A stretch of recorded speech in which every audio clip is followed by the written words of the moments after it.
All right, so very good morning to all of you.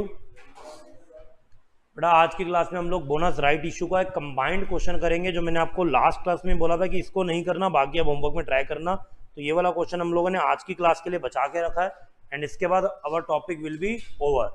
तो आओ जी फटाफट से बेटा इस क्वेश्चन को पढ़ना स्टार्ट करते हैं। Following notes pertain to the balance sheet of Mars company limited. Pertain का मतलब होता है बिलोंग्स। तो जो आपको नोट्स दिए हैं, जो इन्फॉर्मेशन दी है, वो मार्स कंपनी लिमिटेड की बैलेंस शीट की दी हुई है as a 31 March 2022। Authorised capital है कितनी? 50,000, 12% प्रेफरेंस शेयर ऑफ 10 ईच। 50,000 यहाँ पर क्वांटिटी है। 5 lakh equity share of 10 each, again 5 lakh quantity है। तो आप देख सकते हैं 50,000 प्रेफरेंस शेयर 10 रुपए के अमाउंट हो गया 5 लाख, और 5 लाख इक्विटी शेयर 10 रुपए के अमाउंट हो गया 50 लाख। टोटल ऑथराइज कितनी हो गई? 55 लाख की हो गई। आगे चलते हैं। इशूड एंड सब्सक्राइब कैपिटल कितनी है? 50,000, 12% preference share of 10 each, fully paid up 5 lakh. मतलब प्रेफरेंस तो पूरी की पूरी ही इशूड एंड सब्सक्राइब्ड है। ऑथराइज भी 5 लाख एंड इशूड भी 5 लाख। लेकिन इक्विटी शेयर की बात करें तो 4 लाख इक्विटी शेयर। पहली बात तो क्वांटिटी में डिप आ गया, 5 लाख की जगह 4 लाख, और वो भी कितना पेड अप है? 8 पेड अप। इसीलिए 4 लाख इंटू 8 यहां पर आया 32 लाख। मुझे बताओ क्या अभी की करंट सिचुएशन में इक्विटी शेयर्स को बोनस इशू किया जा सकता है या नहीं? नहीं, अभी क्या करना पड़ेगा? पहले फुली पेड अप बनाना पड़ेगा। इसके बाद बेटा देखो आपकी रिजर्व एंड सरप्लस की बास्केट में क्या क्या दिया हुआ है। रिजर्व एंड सरप्लस की बास्केट में we have general reserve, we have CRR, we have security premium जो कलेक्ट हुआ है कैश में, we have revaluation reserve and we have profit and loss account. I hope आपको प्रेफरेंस अच्छे से clear है, आपको रैंकिंग क्लियर है, पहले किसको यूज करना है, फिर किसको करना है, फिर किसको करना है। ओके जी, जब क्वेश्चंस करेंगे तब उसको डिस्कस करेंगे। अब देखो ये भी क्वेश्चन आप घर पे करते तो आधे से ज्यादा आपका वैसे भी हो जाता। On 1 April 2022 the company has made final call 2 रुपए की ऑन 4 लाख इक्विटी शेयर। क्योंकि जब तक इसको फुली पेड अप नहीं बनाएगी कंपनी, बोनस इशू नहीं कर सकती। The call money was received by 25 April. Thereafter, on 1 May 22, the company decided to capitalize its reserve by way of bonus. Capitalize its reserve का मतलब रिजर्व्स को use करने के साथ बोनस को इशू करने के लिए निकल पड़ी at the rate of 1 share for every 4 share held. तो बोनस की रेशियो क्या बन गई? 1:4 बन गई, 1 for every 4 held. It decided that there should be minimum reduction in free reserve. जो फ्री वाले रिजर्व है उसमें कम से कम रिडक्शन होना चाहिए, कम से कम वो यूज करो, ज्यादा से ज्यादा क्या यूज करो? जो ब्लॉक्ड रिजर्व है। ये कह रहा है क्वेश्चन। फ्री वाले तो कभी भी यूज हो जाएंगे, इसलिए उनको कम यूज करो, और ब्लॉक्ड वाले चाहे पूरे यूज कर लो। Second paragraph, on 1 June 2022 the company issued right share at the rate of 2 share for every 5 share held. तो राइट का रेशियो क्या हो गया? 2 share for every 5 held. On that date the issue price कितना है? 12 रुपए का आपको राइट शेयर देने की बात कर रही है company. All the right share were accepted by the existing shareholder and the money was duly received by 20th of June 22। तो जो पहला पैराग्राफ है ये बात कर रहा है बोनस की, और जो दूसरा पैराग्राफ है ये बात कर रहा है राइट्स की। दोनों आपको एक ही क्वेश्चन में मर्ज होके मिल गए। हालांकि हमने किए दोनों कॉन्सेप्ट हुए अच्छे से। तो स्टार्ट करते हैं विदाउट एनी डिले। ओके जी, और जर्नल एंट्री इसकी लिखनी हम लोग शुरू करते हैं। तो लिखना शुरू करो। Question number 11, in the books of Mars Company Limited, in the books of Mars Company Limited, in the books of Mars Company Limited। तो आइए मेरे प्यारे बच्चों, सबसे पहले क्या बात हो रही है? पहली हो रही है पार्टली पेड अप को फुली पेड अप बनाने की। तो 1 अप्रैल 2022 को कंपनी ने 2 रुपए 4 लाख शेयर पर मंगवा ही लिए। तो क्या एंट्री हो जाएगी 1 अप्रैल 2022 को? Bank account debited, bank account debited to, नहीं नहीं नहीं, पहले ड्यू करने की एंट्री कर देते हैं। वैसे सीधा भी कर सकते हैं, कोई दिक्कत नहीं है। फिर वो bank to equity share capital हो जाएगी, कोई इशू नहीं। नहीं तो ऐसे कर लो, equity share final call debited to equity share capital. कितना रुपया? 4 लाख शेयर पे 2 रुपए, मतलब 8 लाख हमने कॉल कर दिया। और आपको पैसा मिला कितना? देखो क्या लिखा है, call money was received by 25 अप्रैल। तो 25 अप्रैल 2022 को आपको पैसा मिल गया। तो entry will be bank account debited to equity share final. Bank account debited to equity share final call 8 lakh and 8। ठीक है जी, अब हमारा शेयर तैयार है बोनस की रफ्तार पकड़ने के लिए। तो आइए देखते हैं कितने बोनस शेयर इशू होंगे। Calculation of number of bonus shares, calculation of number of bonus shares to be issue, calculation of number of bonus shares to be issued. कितने बोनस शेयर इशू होंगे जरा देखते हैं। देखो जी, सबसे पहले एग्जिस्टिंग शेयर्स कितने हैं? एग्जिस्टिंग शेयर्स हैं 4 लाख, और जो बोनस का रेशियो हमने यहाँ पर लिख ही दिया था अलग से 1:4। बोनस का रेशियो या बोनस का रेट इक्वल टू 1:4। तो बेटा बताओ फटाफट से नंबर ऑफ बोनस शेयर कितने हो गए? Number of bonus share 1/4 of 4 lakh, it becomes 1 lakh. तो इसका मतलब बोनस कैपिटल हमको कितनी चाहिए? Bonus capital to be raise कितनी हो जाएगी? 1 लाख इंटू 10 मतलब कि 10 लाख। गॉट इट एवरीवन बेटा? Any issue? तो बेटा कब से लिख रहा हूं मैं, आप इधर देख ही नहीं रहे तो पीछे तो रह ही जाओगे ना। पड़ोसी आ गए आपके, आपने कहा कि अब तो मौका है बातें करने का। जब तक वो नहीं आए थे आपका ध्यान स्क्रीन पे था। 2-3 लोग और आए, पूरा क्लास बिगड़ गई बेटा। तो बोनस कैपिटल कितनी हो गई? 10 लाख रुपए। अब हमें देखना है, पता लगाना है कि 10 लाख रुपए कहां से जुटाऊं। अलग अलग सोर्सेज हैं, और एक कब हो रहा है देखो लिखा हुआ है ऑन 1 मई 2022। 1 मई को आप बोनस इशू की तरफ निकल रहे हैं। हाँ जी, 10 लाख रुपए कहां से इकट्ठे करूं? ये रही मेरी रिजर्व एंड सरप्लस की बास्केट। सबसे पहले किसकी गर्दन पकड़ूं? कैपिटल रिडम्पशन रिजर्व पहले नंबर पे। अब बेटा इसके बाद 10 लाख चाहिए, अभी थक गए। सिक्योरिटी प्रीमियम दूसरा नंबर, अभी भी कहीं ना कहीं 5 लाख के आसपास हुआ। इसके बाद किसको पकड़ूं? जनरल रिजर्व तीसरा नंबर, अभी भी 6-7 लाख हुआ। रीवैल्यूएशन रिजर्व को पकड़ लूं? कोई दिक्कत है इसको पकड़ने में? क्या दिक्कत है? ये नॉन कैश है, इसमें कोई पैसा वैसा नहीं है, ये हवा का गुब्बारा है। जरा एक पिन लगेगा गुब्बारा फट जाएगा, अंदर हवा भरी है। तो इसको छोड़ दो और बाकी जो बैलेंसिंग होगी वो इसमें हो जाएगी। ठीक है जी, तो आओ बेटा, बस यही तो हमें एंट्री करनी है। ऐसा क्वेश्चन बेटा आपको एग्जाम में 8-8, 10-10 नंबर का देखने को मिलेगा। देख लो कितने अच्छे से आप स्कोर कर सकते हो। इससे ऊपर क्वेश्चन है ही नहीं जो इंस्टीट्यूट बनाएगा। इसमें बोनस रेट दोनों आ गया, लेकिन हमारी इतनी दुख दर्द कहानी ये है कि हम तब भी गलत करके आते हैं बेटा। पेपर कभी मुश्किल नहीं आता, हम पता नहीं क्या करके आते हैं। अकाउंट्स का पेपर तो 80-90 से कम का कभी जाना ही नहीं चाहिए बेटा। इस तरीके का पेपर होता है, लेकिन हम सिली मिस्टेक्स करते हैं, हमारा ध्यान पता नहीं कहाँ होता है। अभी आप देखो इस बार BRS का क्वेश्चन आया, इतना आसान क्वेश्चन 10 नंबर, 10-10 नंबर तो आप ऐसे ही उसमें अचीव कर रहे हैं। कितने ऐसे क्वेश्चन बेटा, इसीलिए जो मेहनत हम यहाँ कर रहे हैं वो पेपर में भी आपको करनी है। तो सबसे पहले किसको पकड़े? कैपिटल रिडम्पशन रिजर्व को। कैपिटल रिडम्पशन रिजर्व डेबिटेड कितना? 2,40,000। इसके बाद दूसरा सिक्योरिटी प्रीमियम कितना? 2,75,000। उसके बाद जनरल रिजर्व 1,60,000।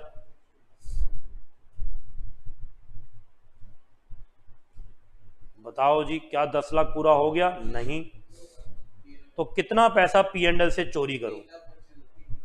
कितना? 3,25,000। और क्या लिखेंगे?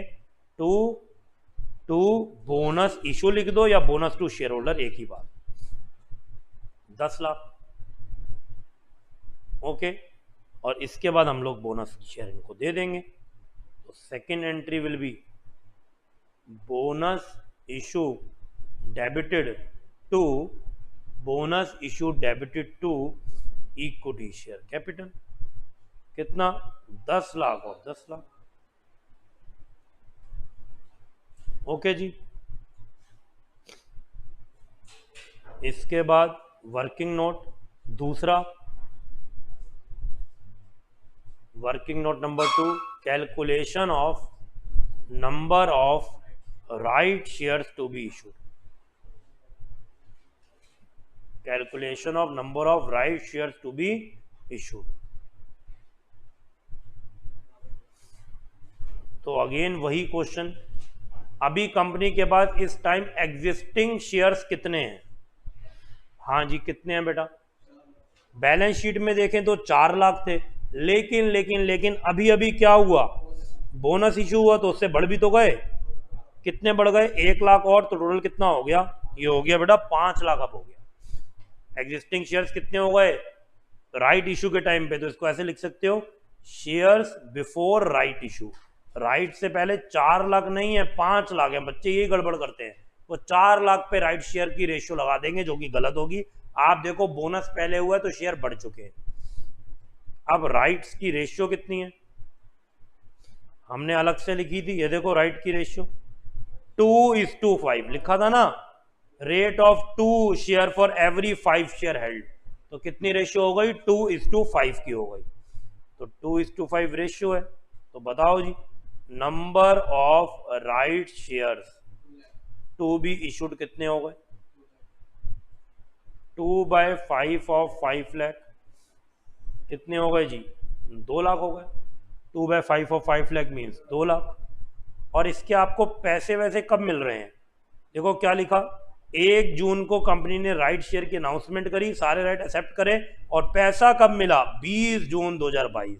तो एंट्री कब होगी? 20 जून 2022।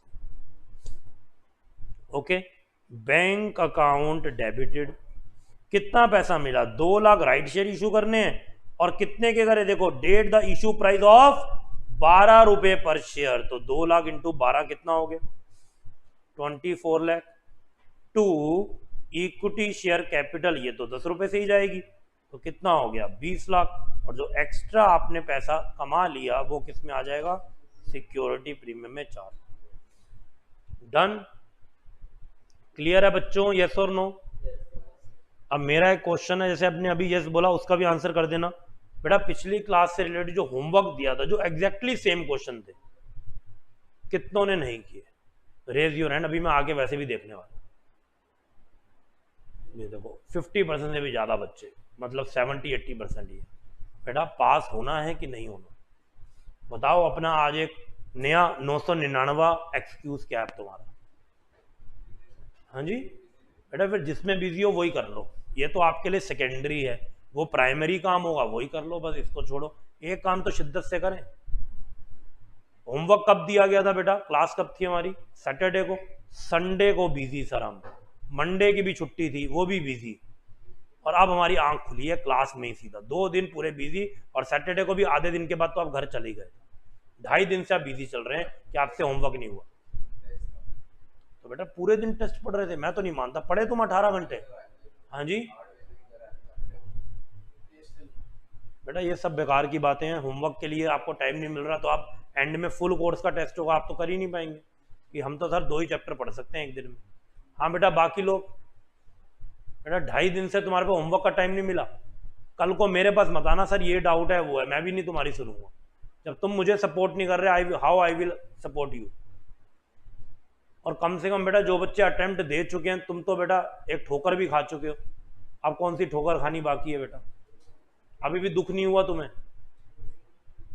हाँ जी, तो बेटा ये तो चलता रहेगा। अब तो आपको पता है इंस्टीट्यूट ने फाइनल के भी 3 अटेम्प्ट कर दिए, वो चाहते ही है कि बच्चे को फेल होने का दुख ही ना होने दें, और फटाफट एग्जाम फॉर्म अगला निकालें। अभी रिजल्ट नहीं आता, एग्जाम फॉर्म की डेट आ जाती है, और अपने पैसे और अंदर करें। सिंपल उनका तरीका हो चुका। आप पेपर देते हैं बेटा 2 महीने तो रिजल्ट आने में लग जाते हैं, 2 महीने फाइनल का तो थोड़ा और लेट आता है, फिर रिजल्ट आएगा तो पता चल रहा है 1.5 महीने बाद ही पेपर है। ये तो बोलने की बात है कि 4-4 महीने के उन्होंने बैच बना दिए, 4 महीने भी नहीं है। आप देखो जनवरी में आपका पेपर है, पास होगा तो अच्छी बात है, नहीं हुआ तो इसका पहली बात रिजल्ट ही कब आएगा? जनवरी कह रहा हूँ, आपका मई में पेपर है, तो आपका जो रिजल्ट है वो आराम से आएगा।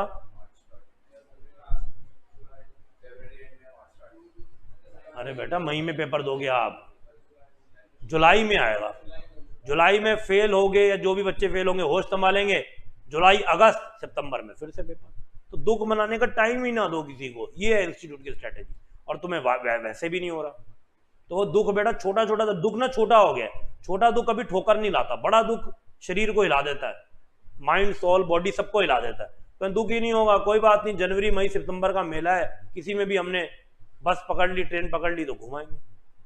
बेटा एक ही अटेम्प्ट में पास होने के लिए होमवर्क करना बहुत जरूरी है, नहीं तो ये क्वेश्चन करने तो पड़ेंगे, तुम बाद में करोगे, मर्जी तुम्हारी। ऐसे अगर तुम्हारे पास 2-2 दिन की जो छुट्टी के गैप को तुम यूटिलाइज नहीं करोगे, अब देखो कितने वीकेंड पड़ रहे हैं, पढ़ेंगे कितने, वो भी खत्म हो जाएंगे। मुझे कुछ एक्स्ट्रा नहीं मिलता ये बोलने का तुम्हें कि मुझे एक्स्ट्रा कहीं से कुछ मिल रहा हो, ये तुम्हारे फ्यूचर के लिए, नहीं तो मैं तो पढ़ाता रहा हूँ, मुझे क्या टेंशन।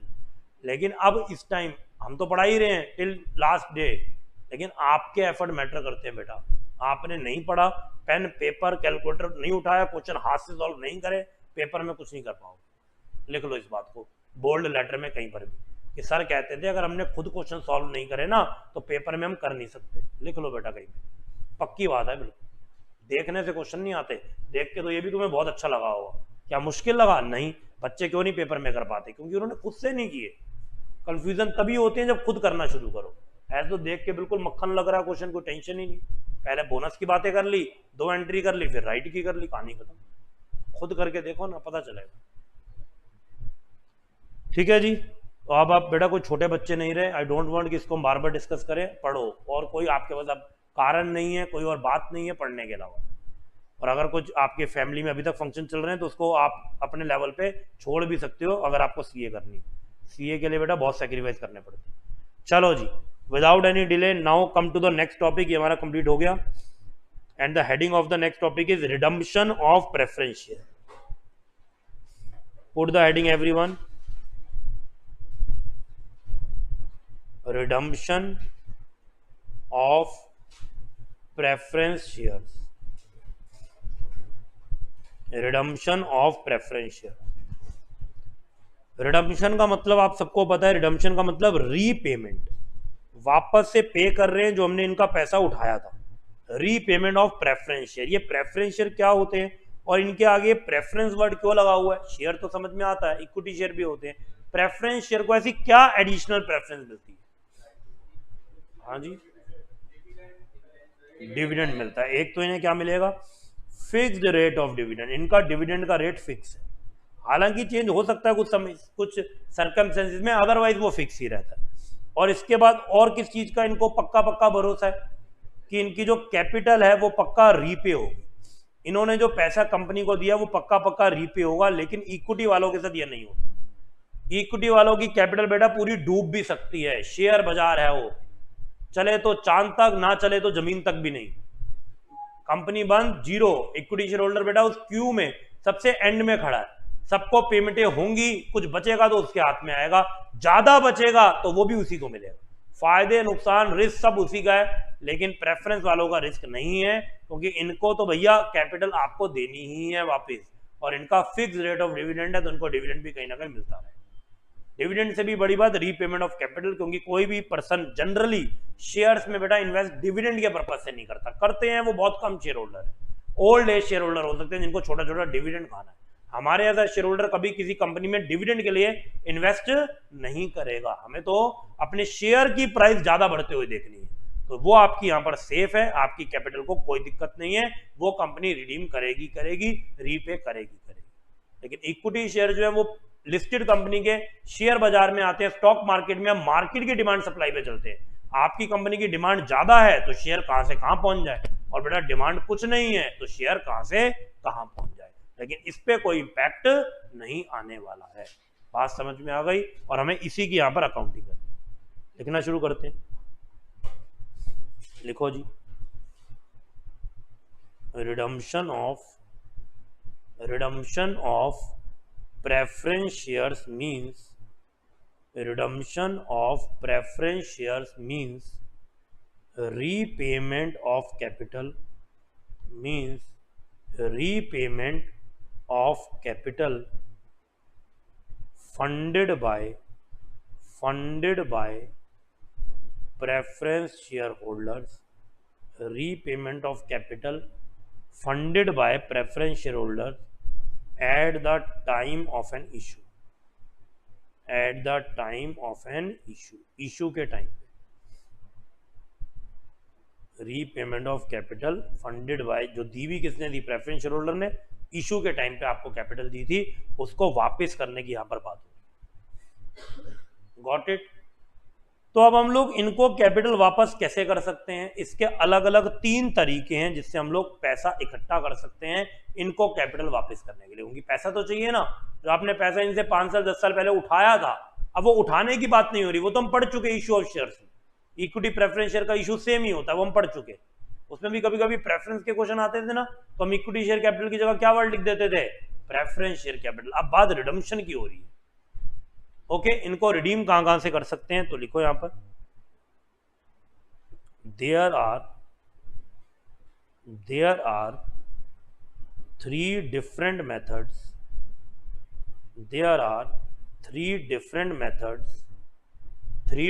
methods for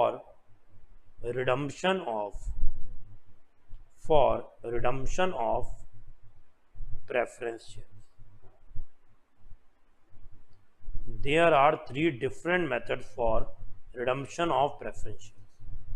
3 मेथड है यहां पर जिससे आप प्रेफरेंस शेयर को रिडीम कर सकते हो।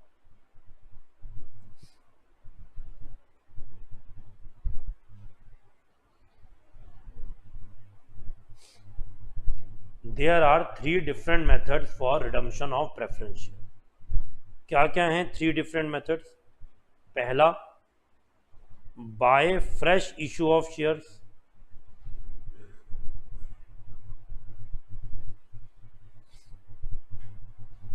By fresh issue of shares. Second, by capitalization of undistributed profits.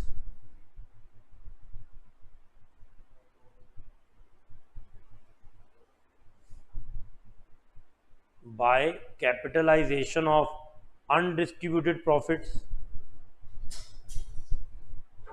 And third, by combination of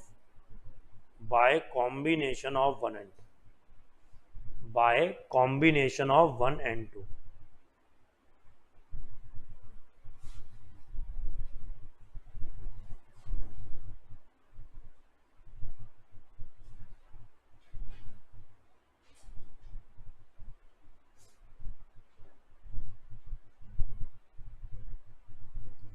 ठीक है जी। तो देखो मेरे प्यारे बच्चों, पहला पॉइंट क्या है, by fresh issue of shares. मतलब अब कंपनी को प्रेफरेंस शेयर रिडीम करने हैं तो कंपनी क्या कर सकती है, पैसा चाहिए रिडीम के लिए, एक और इशू निकाल सकती है, और वो इशू इसी पर्पस के लिए निकाला गया। इसको हम लोग एक और फनी लैंग्वेज में बोलते हैं, दैट इज इसकी टोपी उसके सर। मतलब मेरे ऊपर एक लायबिलिटी को पे करने का टाइम आया तो मैंने क्या करा, एक और न्यू लायबिलिटी उठा ली कि इसको तो पैसे चुकाओ। फिर जब उसकी बारी आएगी एक और जगह से पैसे उठा लेंगे, फिर तीसरे की बारी आएगी एक और जगह, ऐसे हम लोग टोपी घुमा रहे हैं। सबको ये लगेगा मेरे से तो एक ही लोन लिया ना, एक ही बार पैसा लिया और पिछले को टाइमली पेमेंट करते रहेंगे। बात समझ में आई? तो यहां पर भी कंपनी यही कर रही है, प्रेफरेंस शेयर को रिडीम करने के लिए एक इशू ऑफ शेयर और निकाल दिया और उससे जो पैसा आया, इनफ्लो हुआ, उससे पुराना रिडम्पशन कर दिया। या तो ये पहला तरीका हो। दूसरा, अगर कंपनी के पास अपने ही बहुत प्रॉफिट पड़े हुए हैं, कंपनी के पास पैसों की कोई दिक्कत नहीं है, तो कंपनी कैपिटलाइजेशन करेगी अपने अनडिस्ट्रीब्यूटेड प्रॉफिट जो बटे नहीं और कंपनी के पास पड़े हैं रिटेन्ड अर्निंग के फॉर्म में, रिजर्व्स के फॉर्म में, कंपनी उसको यूटिलाइज कर लेगी। सबसे पहले तो अपने ही पैसा यूज करते हो ना। और अगर सर हमारे पास कुछ पैसा है लेकिन पूरा पैसा नहीं है, तो जितना पैसा है उसको यूज कर लो और जो कमी है उसके लिए नया इशू निकाल दो। मतलब कॉम्बिनेशन ऑफ 1 and 2, दोनों का मिलके भी आप रिडम्पशन के लिए यूज कर सकते हैं। तो दोबारा से रिवाइज करेंगे, रिडम्पशन ऑफ प्रेफरेंस शेयर कहां से हो सकता है? पहला, issue of shares, share issue करके पैसा आएगा उससे। दूसरा, कैपिटलाइजेशन ऑफ अनडिस्ट्रीब्यूटेड प्रॉफिट, जो प्रॉफिट अभी डिस्ट्रीब्यूट नहीं करे, पुराने प्रॉफिट, उनको यूज कर लो। और तीसरा, दोनों का मिक्स, दोनों का कॉम्बिनेशन। क्लियर है? यस और नो? चलो जी, इसके बाद बेटा एक और आई ओपनर कॉन्सेप्ट करते हैं जो अभी तक मैंने नहीं आपको करवाया था क्योंकि उसकी जरूरत नहीं थी, लेकिन उसकी हम बातें बहुत बार करते रहे, और वो है सिक्योरिटीज प्रीमियम। बातें की कि नहीं की? बहुत करी, लेकिन बेटा उसके अंदर की कहानी अभी मैंने आपको बताई नहीं क्योंकि वहां रेलेवेंट नहीं थी। आप देख सकते हैं हमारे सारे टॉपिक हो गए without knowing that particular thing, but that is actually very very very very very important, जो हम लोग को सही से नहीं पता। सर हमें नहीं पता। आओ बेटा, हेडिंग डालेंगे सब लोग, utilisation, utilisation of securities premium. क्या आप लोग मेरे प्यारे बच्चों ये मुझे बता सकते हैं कि ये जो सिक्योरिटी प्रीमियम है इसके कितने यूटिलाइजेशन होते हैं? हमने पढ़ा था ना, CRR blocked reserve, capital reserve blocked reserve, लेकिन सिक्योरिटी प्रीमियम क्या क्या लिखा था? Semi blocked. कुछ कुछ ओकेजन्स पे पैसा लग सकता है, तो वो ओकेजन्स क्या क्या होते हैं बेटा, ये आपने जरूर क्लास 12th में थ्योरी का क्वेश्चन है, कहीं ना कहीं कुछ पढ़ा होगा, that utilisation of security premium क्या क्या होते हैं। बताओ जी, सिक्योरिटी प्रीमियम का बेटा पैसा कहाँ कहाँ लग सकता है? अच्छा, पढ़ा था कि नहीं पढ़ा था? अगर आपने पढ़ा ही नहीं तो ये आपके लिए आई ओपनर होगा ही नहीं, क्योंकि जो मैं पढ़ाऊंगा पहली बार नया आपको लगेगा वही सच्चाई है।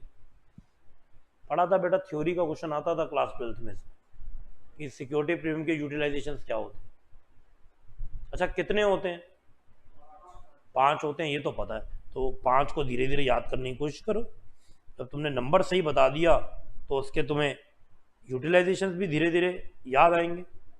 बताओ बेटा। इशू ऑफ बोनस शेयर, चलो जी। अभी देखो हमने बोनस बेटा पढ़ा, क्या बोनस में हमने यूज किया था सिक्योरिटी प्रीमियम? किया था कि नहीं? ये तो देखो वहीं से आपको पता चल जाना चाहिए था, चाहे आपको पुराना याद भी ना हो। और राइटिंग ऑफ प्राइमरी नहीं बेटा, preliminary, writing of preliminary expenses. Preliminary होते हैं कंपनी स्टार्ट होने के शुरुआती खर्चे, इन कॉर्पोरेशन के खर्चे, शेयर इशू के खर्चे, उसको प्रिलिमिनरी एक्सपेंसेस बोलते हैं। ठीक है जी, और बताओ बेटा। बेटा कहां से देख के बता रहे हो? हाँ जी, चैट जीपीटी से? नोट्स टू अकाउंट से? अच्छा, बनाए थे बेटा, कहाँ के नोट्स हैं? मैंने बनवाए थे? दोबारा पढ़ रहे हो मेरे से? फीस कितनी बार दी है? हाँ जी बेटा, दोबारा भी देख के पढ़ना पड़ रहा है, फिर क्या मजा? पहले अटेम्प्ट दिया था तो बेटा नोटबुक लेके जाओगे एग्जाम में? अभी तक याद नहीं हुआ पिछले अटेम्प्ट का बच्चा, बताओ कि नीचे देख के उसको पढ़ने पड़ रहे हैं 5 पॉइंट। फिर बेटा क्या फायदा हुआ? नोट्स तो मेरे बने ही हुए हैं, सबके पास हैं। तुमने पढ़े थे ये पेपर से पहले, ये बताओ बेटा। ये भी पढ़ना होता है, ये भी, इसके बिना प्रैक्टिकल कैसे होगा? मैं क्वेश्चन 1 शुरू कर दूं रिडम्पशन ऑफ प्रेफरेंस शेयर की हेडिंग डलवाते ही? और बताओ, चलो देख के ही बताओ क्या है। और राइटिंग ऑफ कमीशन, बेटा डिसअलाउड नहीं, डिस्काउंट अलाउड। पता चल रहा है मुझे तुमने कैसे एग्जाम दिया होगा। Discount allowed on issue of debentures.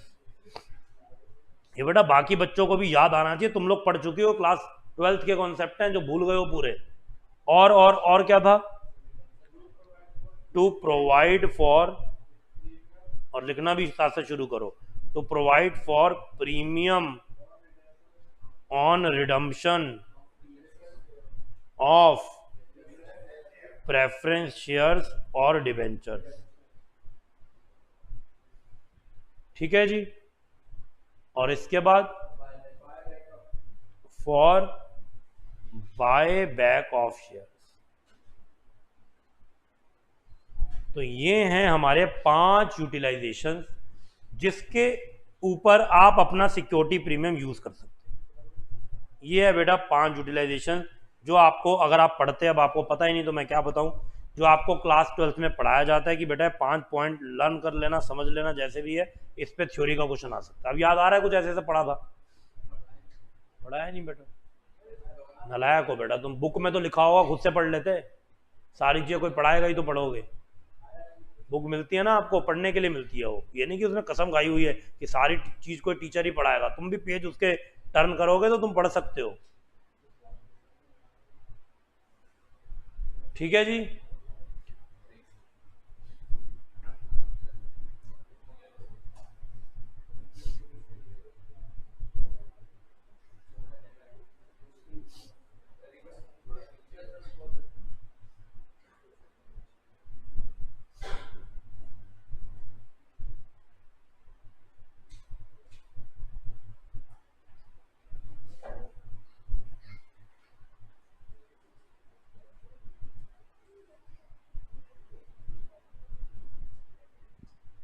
Done. Fast लिखो बेटा थोड़ा। तो देखो जी बेटा, ये जो आपको 5 यूटिलाइजेशन लिखवाए थे प्राइमरीली, इसमें से खाली कितने कारगर हैं? खाली 3, और 2 utilisation is not possible now. और वो कौन से 2 यूटिलाइजेशन है जिसको हम कट करेंगे? एक ये वाला और दूसरा कौन सा? ये वाला। और क्लास 12th में हम 5 यूटिलाइजेशन सच मान के अपना वहां पर थ्योरी का क्वेश्चन प्रिपेयर करते थे, क्योंकि प्रैक्टिकली इसकी इतनी बातें होती नहीं। और जबकि ये जो सेकंड वाला और जो फोर्थ वाला यूटिलाइजेशन है, इट इज नाउ नो मोर। इसमें भी आप यूटिलाइजेशन नहीं कर सकते। अब बस 3 चीजों पे आपका सिक्योरिटी प्रीमियम लग सकता है। और ऐसे ये नो मोर क्यों हुआ, इसको भी डिटेल में समझ लेते हैं। आओ जी, सेक्शन 52, सेक्शन 52, उधर दिक्कत हो रही थी बेटा। सेक्शन 52, मैं तो कहता हूं तुम्हें सबको आगे बैठो आगे बैठो, तुम्हें समझ नहीं आता। तुम पहले सोचते हो हम दोस्ती निभा लें, फिर समझ में आता है कि दोस्ती के चक्कर में तो क्या क्या हो गया। तो आगे की सीटें कभी खाली होनी नहीं चाहिए, लड़ाई झगड़ा पहले की सीटों पे होना चाहिए, वो होता है आखिरी की सीट पे। Section 52 of companies act 13 provides that securities premium can be applied by the company in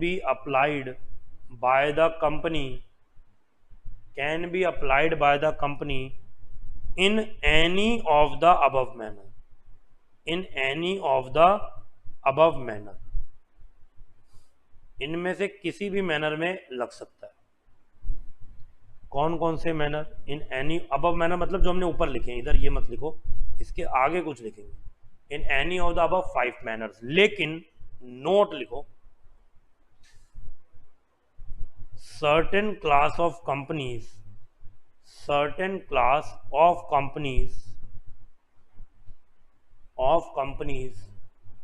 whose financial statements certain class of companies whose financial statements comply with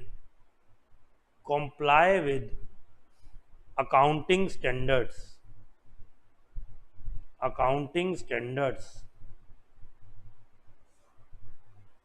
as prescribed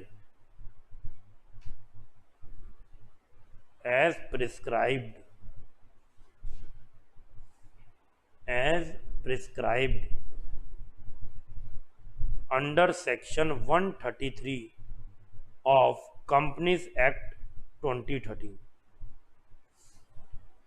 cannot apply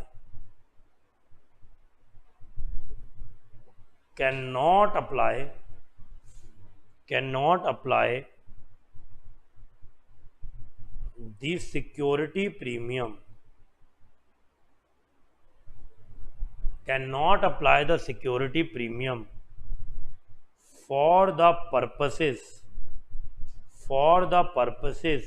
B and D.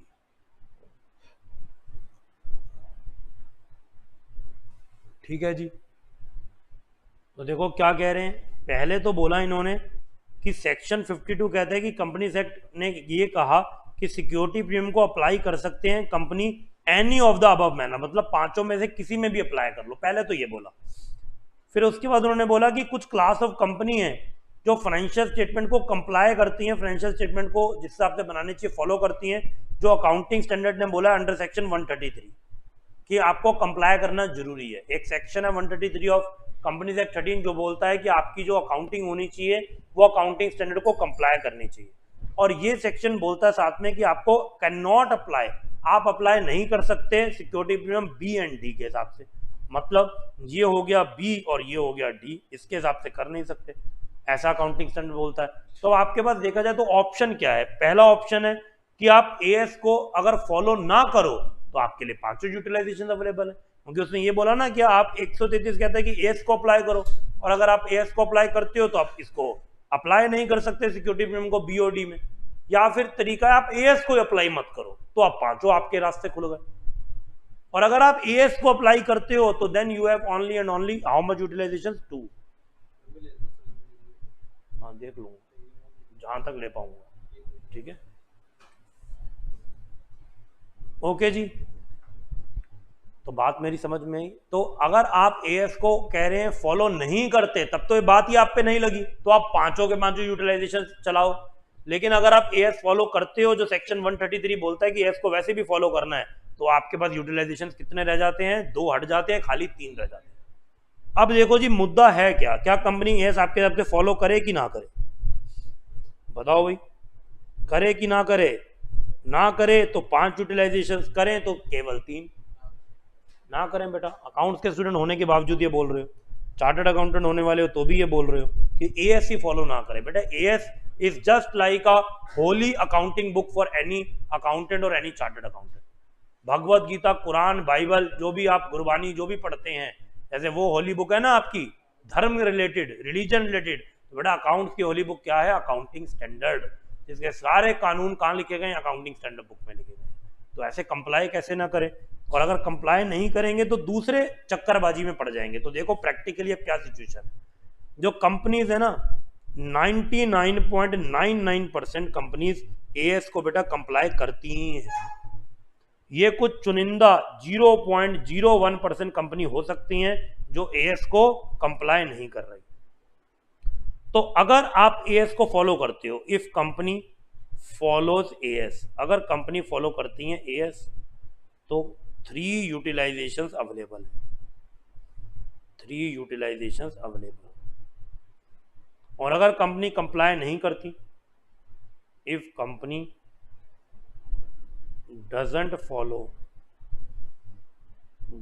Follow AS, तो कितनी utilisation है? Sorry, 5 utilisation available. तो इसका तो company गलत फायदा उठा सकते हैं कि भैया एएस को छोड़ो जरा और पांचों जगह हमारी यूटिलाइजेशन एक्टिव है।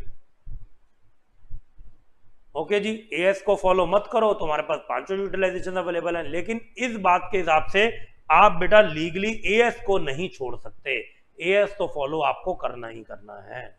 और इसलिए मैंने बोला 99.99% कंपनीज फॉलो करती हैं, क्योंकि अगर आपने फॉलो नहीं किया ना, चलो यहां से बच गए, जो अभी ये आपका लॉ जो थोड़ा गलत चल रहा है आगे ठीक भी हो जाएगा, इससे तो बच गए। लेकिन ना फॉलो करने के चक्कर में और आपको बहुत जगह से पेनल्टीज लग जाएगी। अकाउंटिंग स्टैंडर्ड बेटा बोर्ड भी है, वो भी एक एक्ट की तरह काम करता है, और वो भी आपके ऊपर आपको पिनलाइज करेगा कि आपके तो अकाउंटिंग में एएस ही फॉलो नहीं हो। तो हम इससे अल्टीमेटली ये है कि हम इससे भाग नहीं सकते। अब हमारे पास प्रैक्टिकली इसका मतलब कितने यूटिलाइजेशन बचे हैं? सिर्फ 3। लेकिन ये कहानी किसी को समझानी पड़ेगी तब 3, अदरवाइज अभी भी 5 लिखे हुए हैं। लेकिन अब आपको समझ में आया कि प्रैक्टिकली 2 हमको अप्लाई नहीं करने, लेकिन वो क्लास 12th का छोटा बच्चा अभी भी 5 ही लर्न कर रहा है। तुमने तो लर्न भी नहीं किया, आज का बच्चा कर रहा है, ठीक है बेटा। लेकिन हमने प्रैक्टिकली समझ लिया कि 5 यूटिलाइजेशन अवेलेबल हो नहीं सकते, कितने होंगे? केवल 3 होंगे। तो सर ये क्या लॉ बना हुआ है? मतलब लॉ हमें गलत काम करने के लिए एनकरेज कर रहा है कि एएस फॉलो ना करो तो 5 यूटिलाइजेशन है, फॉलो करते हो तो खाली 3 है। तो बेटा एएस लॉ में अभी ड्राफ्टिंग में कुछ एरर है। बहुत जल्दी आप लोग अपने सीए के दौरान तो देख ही लोगे कि सेक्शन 133 में अमेंडमेंट आएगी पक्का पक्का, और उसके बाद जो है वो स्ट्रिक्टली ओनली 3 यूटिलाइजेशन ही रह जाएंगे। ये एएस फॉलो करो या ना करो ये वाली बात नहीं है। जो अभी ये थोड़ी सी लॉ में दिक्कत चल रही है, ड्राफ्टिंग एरर है कि वो गलत काम करने पे आपको फायदा दे रहा है, जबकि गलत काम करने पे तो पेनल्टी होनी चाहिए और अच्छे काम में फायदा मिलना चाहिए, जो कि उल्टा चल रहा है। लेकिन चाहे उल्टा चला है कुछ बेटा, हमको तो एएस फॉलो करना ही है, और इस वजह से हमारे पास कितने यूटिलाइजेशन अवेलेबल रह जाएंगे? Only and only 3। तो ये थी बेटा इसकी पूरी स्टोरी। अब तुमसे कोई पूछे सिक्योरिटी प्रीमियम के कितने यूटिलाइजेशन है शॉर्ट में, तो आंसर है कितने? 3। और अगर लॉन्ग में वो बोले नहीं भाई मैंने तो 5 ही पढ़े हैं, तो उसको बिठाओ और उसको ये 10-15 मिनट अच्छे से समझाओ कि क्या एक्चुअली में कारण है जो मैंने 3 बोला था। ठीक है बेटा, ऐसे क्वेश्चंस आते हैं कई बार और डिस्कशंस का पार्ट बनते हैं। चलो जी, अब हम लोग चलते हैं अकाउंटिंग एंट्रीज पे। Write down accounting entries. बेटा कुछ भी भूलना नहीं है, जो हम लोगों ने स्टार्टिंग से पढ़ा सब आपको याद होना चाहिए। आपकी पूरी कंपनी लिंक्ड है। जैसे अभी मैंने आपको पढ़ाया रिडम्पशन ऑफ प्रेफरेंस शेयर के जो यूटिलाइजेशन है बेटा, पैसे कहां कहां से आएंगे बताओ बिना देखे नोटबुक? पहला फ्रेश इश्यू ऑफ शेयर्स, दूसरा जो कैपिटलाइजेशन ऑफ अनडिस्ट्रीब्यूटेड प्रॉफिट, तीसरा combination of A and B. ठीक है जी, अब आ जाओ हम लोग चलते हैं अकाउंटिंग एंट्रीज। अब अगर मैंने पहला ऑप्शन चूज किया, नए शेयर इशू कर रहा हूं जिससे रिडम्पशन होगा, तो लिखो when new shares are issued at par. आप देखो सब ये रिपीटेटिव एंट्री है, हमने कंपनी अकाउंट के इशू ऑफ शेयर में सब चीजें पढ़ ली। जब शेयर बेटा इशू होगा पार पे क्या एंट्री करेंगे, बैंक अकाउंट डेबिटेड नहीं बेटा, ये तो इक्विटी शेयर इशू कर रहे हैं। पहले पॉइंट में जो था इशू करो नए शेयर, वो जनरली इक्विटी शेयर इशू होते जिससे प्रेफरेंस का रिडम्पशन होगा, तो यहाँ तो इक्विटी शेयर ही लिखेंगे। इक्विटी शेयर से पैसा उठा लिया और रिडम्पशन कर देंगे, क्योंकि अगर मैंने प्रेफरेंस से उठाया ना तो मेरे पास फिर आगे के लिए पक्की कमिटमेंट आ जाएगी, क्योंकि प्रेफरेंस वालों को तो रिडीम करना ही करना होता है, और साथ ही साथ मुझे उनको फिक्स डेट ऑफ डिविडेंड भी देना पड़ेगा। मैं इन चक्करबाजी में नहीं पड़ना चाहता, मैं चाहता हूं किसी ऐसे व्यक्ति से पैसा मिल जाए जो पैसा मांगे ना। प्रेफरेंस से उठाऊंगा, वो मांगेगा कि नहीं मांगेगा, वो डिविडेंड मांगेगा कि नहीं मांगेगा, मुझे अभी पैसे की तंगी तो चल रही है तभी तो इशू कर रहा हूं, और नया प्रेफरेंस उठा के बैठ जाऊं, सिर दर्द कर देगा मेरा। इक्विटी से पैसा उठा लूं, कोई दिक्कत नहीं है, शेयर बढ़ेगा तो वो पैसा अपने आप शेयर बेच के निकाल ले, और नहीं भी बढ़ेगा तो उसी का। मुझे ना तो इसको बेटा रिडम्पशन का कोई मेरे ऊपर लाइबिलिटी, और ना ही इसका एज सच डिविडेंड की लाइबिलिटी। शेयर के ऊपर, इक्विटी शेयर के ऊपर बेटा आप डिविडेंड दें या ना दें, कोई भी एक्ट मैंडेटरी नहीं करता। पड़ा हुआ है कि नहीं? आप करोड़ों अरबों रुपए कमाओ आपकी कंपनी, तभी भी बेटा आप डिविडेंड ना दो, ये बिल्कुल बिल्कुल सही है, और इसमें कोई भी आपको कुछ नहीं कहने वाला। ठीक है जी, इक्विटी शेयर के ऊपर डिविडेंड देना मैंडेटरी नहीं होता, ऐसे ट्रू फॉल्स के क्वेश्चन आते हैं। ठीक है, उसके ऊपर आपकी कोई कमिटमेंट, कोई लाइबिलिटी नहीं है। ठीक है जी, इसलिए इस व्यक्ति से पैसा उठाऊंगा ना, कोई सिरदर्दी नहीं करेगा। ओके सर, बात हमें समझ में आपकी आ चुकी है, बहुत ही बढ़िया बेटा। और अगर हमने शेयर इशू करे वो प्रीमियम वाले हुए, देखो कितने बच्चों वाली मैं तुम्हें अब अकाउंटिंग कराने पे उतर आया हूं। When new shares are issued at premium, तो बेटा बताओ फटाफट से क्या एंट्री होगी। Bank account debited to equity share capital to security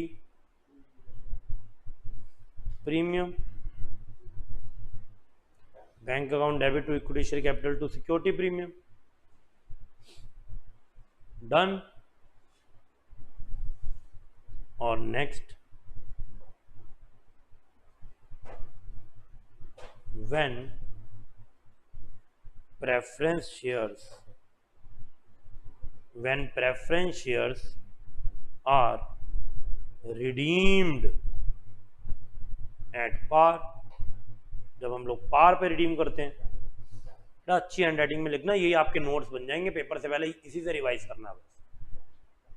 when preference shares are redeemed at par, तो क्या एंट्री होगी, percentage preference share capital debit, capital अब खत्म हो रही है, आप तो पेमेंट कर रहे हैं, to preference share holders,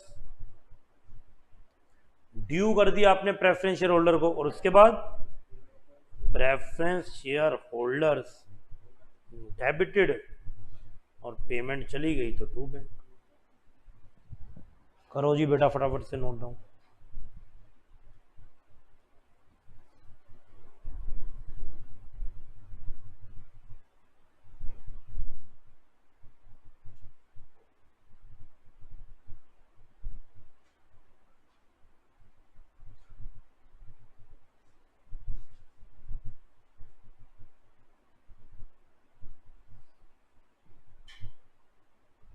okay, आगे लिखो, when preference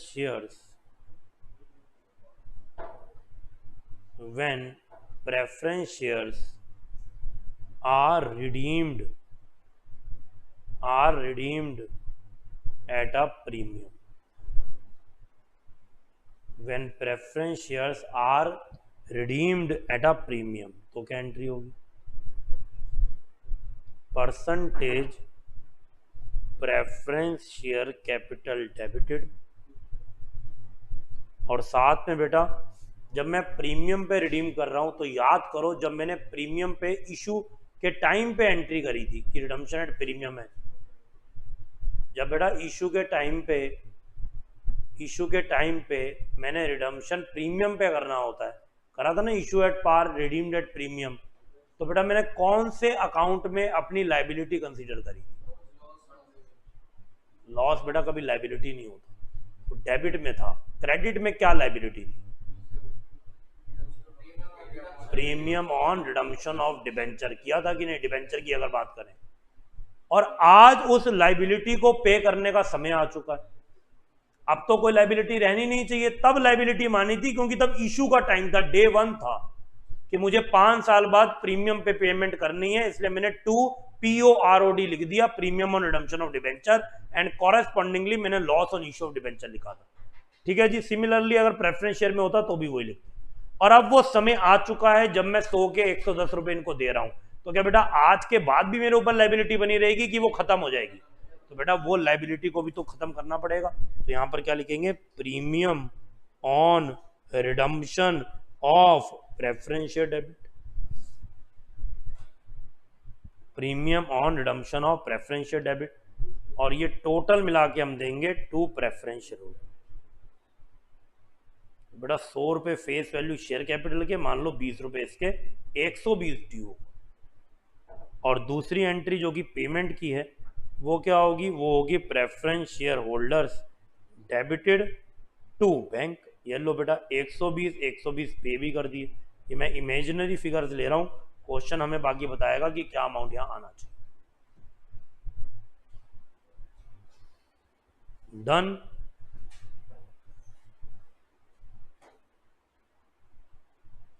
क्लियर है? यस और नो? इसके बाद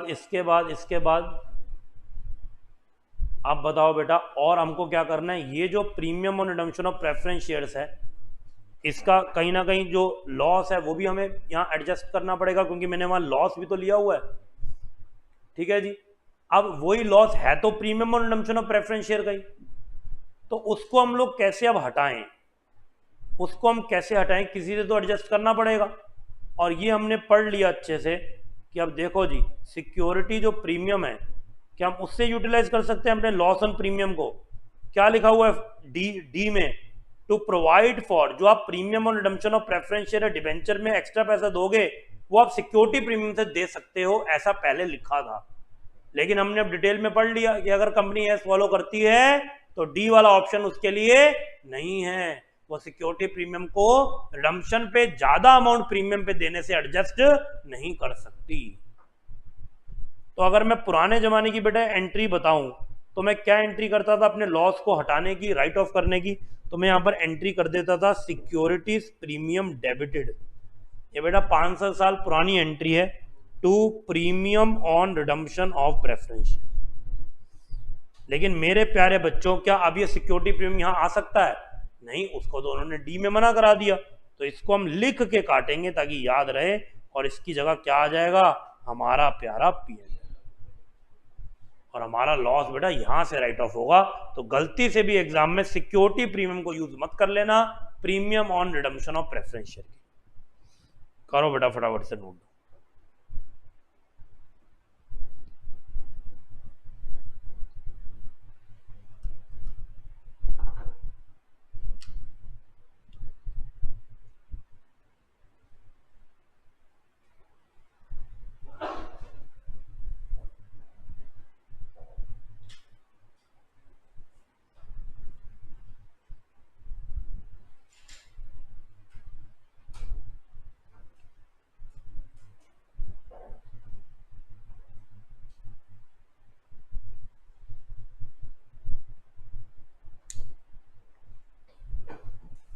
डन। ऑल राइट, तो आओ जी फटाफट से क्वेश्चन नंबर फर्स्ट पे। See question number first everyone. Hinduja company limited had 5000, ये क्या है? Quantity, 8% redeemable preference share. बेटा पूरा प्रेफरेंस शेयर का नेम है। 8% का मतलब जो इस पे क्या मिलेगा? इंटरेस्ट नहीं बेटा, डिविडेंड। प्रेफरेंस शेयर पे इंटरेस्ट नहीं मिलता। रिडीमेबल मतलब ये फ्यूचर में रिडीम होंगे, और प्रेफरेंस शेयर तो है ही। पहले समझना पड़ेगा आपको अच्छे से नाम। ₹100 ईच फुली पेड अप, तो ये क्या है, इसकी face value. Company decided to redeem these preference shares at par, redeem भी किस पे करना है, पार पे, और इशू भी कितने पे हुए हुए, पार पे। बाय द इशू ऑफ, अब देखो कौन से तरीके से आप रिडीम कर रहे हैं, issue of sufficient number of equity share of 10 each fully paid up at par. कह रहे हैं आप रिडीम करो, और किससे करो, इक्विटी शेयर से सफिशिएंट जितने चाहिए आप इशू करो, और उससे आप प्रेफरेंस शेयर वालों का रिडम्पशन करो। You are required to pass necessary general entry including cash transaction in the books of the company. बताओ जी मेरे प्यारे बच्चों, यहां पर कंपनी ने पहला तरीका अपनाया, दूसरा की तीसरा। पहले में हमने पढ़ा था proceeds of issue of share, तो शेयर इशू करके जो पैसा आएगा उससे रिडम्पशन करेंगे प्रेफरेंस शेयर का। कोई प्रॉफिट की लिस्ट नहीं दे रखी, कोई अनडिस्ट्रीब्यूटेड प्रॉफिट यूज नहीं करे, और ना ही ये कॉम्बिनेशन है। तो क्लियरली पहले तरीके से कंपनी यहां पर प्रेफरेंस शेयर का रिडम्पशन करने वाली है। Got it. तो आओ जी सबसे पहले हम लोग देखें कंपनी के ऊपर बेटा लाइबिलिटी कितने की बनी हुई है। 5000 क्वांटिटी है और 100 रुपए का शेयर है। क्वेश्चन नंबर 1, लाइबिलिटी कितनी है, 5000 शेयर, 100 रुपए का एक शेयर, ये हो गई 5 लाख। और इस 5 लाख की लाइबिलिटी को आपने रिडीम करना है एट पार पे, पार पे ही करना है। पार का मतलब 5 लाख ही देने हैं इनको हमें। और 5 लाख बेटा किस फॉर्म में देने हैं, इक्विटी शेयर की फॉर्म में देने हैं, बोलो हाँ। ओके जी, तो आओ एक वर्किंग नोट बनाएं। Working note, calculation of number of equity shares to be issued for redemption of preference share. Preference share के रिडम्पशन के लिए कितने नंबर ऑफ इक्विटी शेयर हम लोग इशू करें, दिस इज द क्वेश्चन। तो सबसे पहले अमाउंट रिक्वायर्ड फॉर रिडम्पशन, कितना पैसा आपको रिडम्पशन के लिए चाहिए। हाँ जी, कितना पैसा चाहिए हमने ऑलरेडी देख लिया, 5 लाख रुपए चाहिए। और फेस वैल्यू ऑफ शेयर है कितनी, एक शेयर कितने का, इक्विटी शेयर 10 रुपए। तो बताओ जी ऐसे कितने शेयर लगेंगे, number of equity shares to be issued, बेटा कितने शेयर लगेंगे, 5 लाख डिवाइडेड बाय 10 कितना आ गया,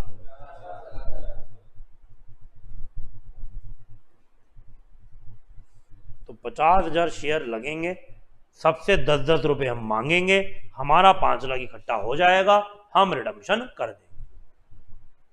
तो बेटा ये वर्किंग नोट पहले आपको बनाना पड़ेगा। आपसे कितने भी होशियार हो कि सर इसमें क्या था, ये तो दिख ही रहा था 50,000, इंस्टीट्यूट बेटा मांगता है, नहीं तो आपको पता है कि मार्क्स फिर कैसे देता है।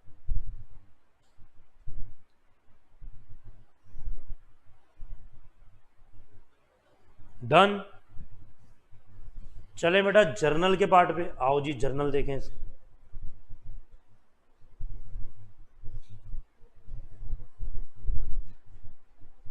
हाँ जी, जर्नल की बात करें तो बेटा सबसे पहले तो आप यही पैसा मंगवा रहे हो इक्विटी शेयर से, तो क्या एंट्री होगी, bank account debited to equity share capital. बताओ जी कितना पैसा आ गया, 5 लाख, 5 लाख। और फिर हम लोग रिडम्पशन कर रहे हैं, तो क्या है प्रेफरेंस शेयर का पूरा नाम, 8% redeemable preference share.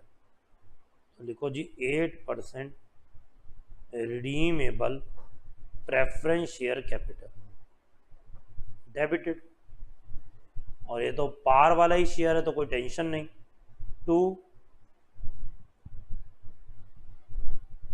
To preference share holders, कितना, 5 लाख, 5 लाख।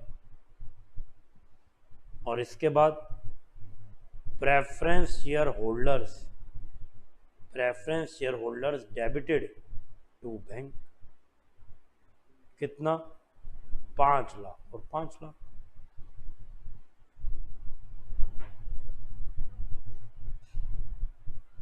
ओके जी, डन। क्वेश्चन नंबर 2 देखो बेटा, क्वेश्चन नंबर 2, सी लिमिटेड है 10,000, ये क्वांटिटी है। 10% रिडीमेबल प्रेफरेंस शेयर 100 रुपए का, fully paid up. Company decided to redeem this preference share at par by issue of sufficient number of equity share of 10 रुपए each at a premium of ₹2 per share fully paid up. You are required to pass necessary general entry including cash transaction in the books of the company. हो जाएगा बेटा फटाफट से, ये same question है, similar, इसको try करो, try it fast everyone.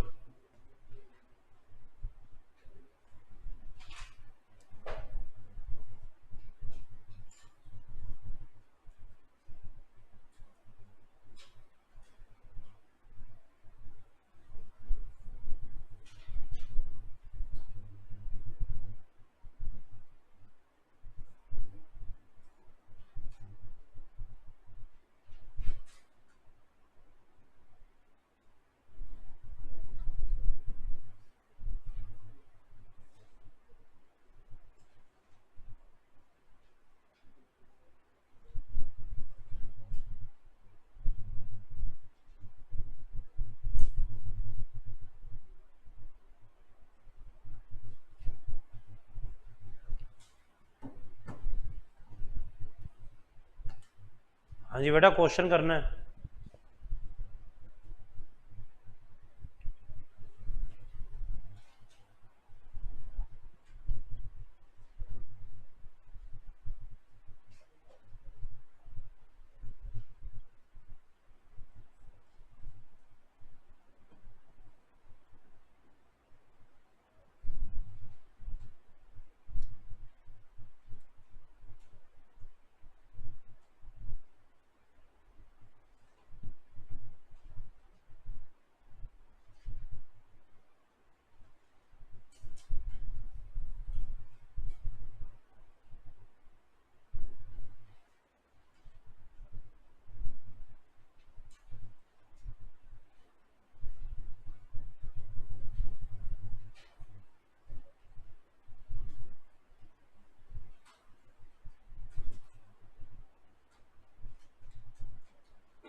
Yes done. बताओ जी, कितने number of equity share issue होंगे?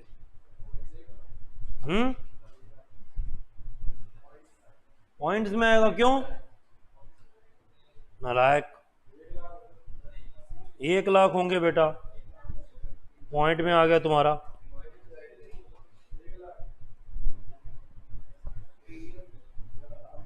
देखो जी, एग्जिस्टिंग लाइबिलिटी कितनी है? 10,000 बेटा लाइबिलिटी नहीं है, वो क्वांटिटी है। 10,000 इंटू 100,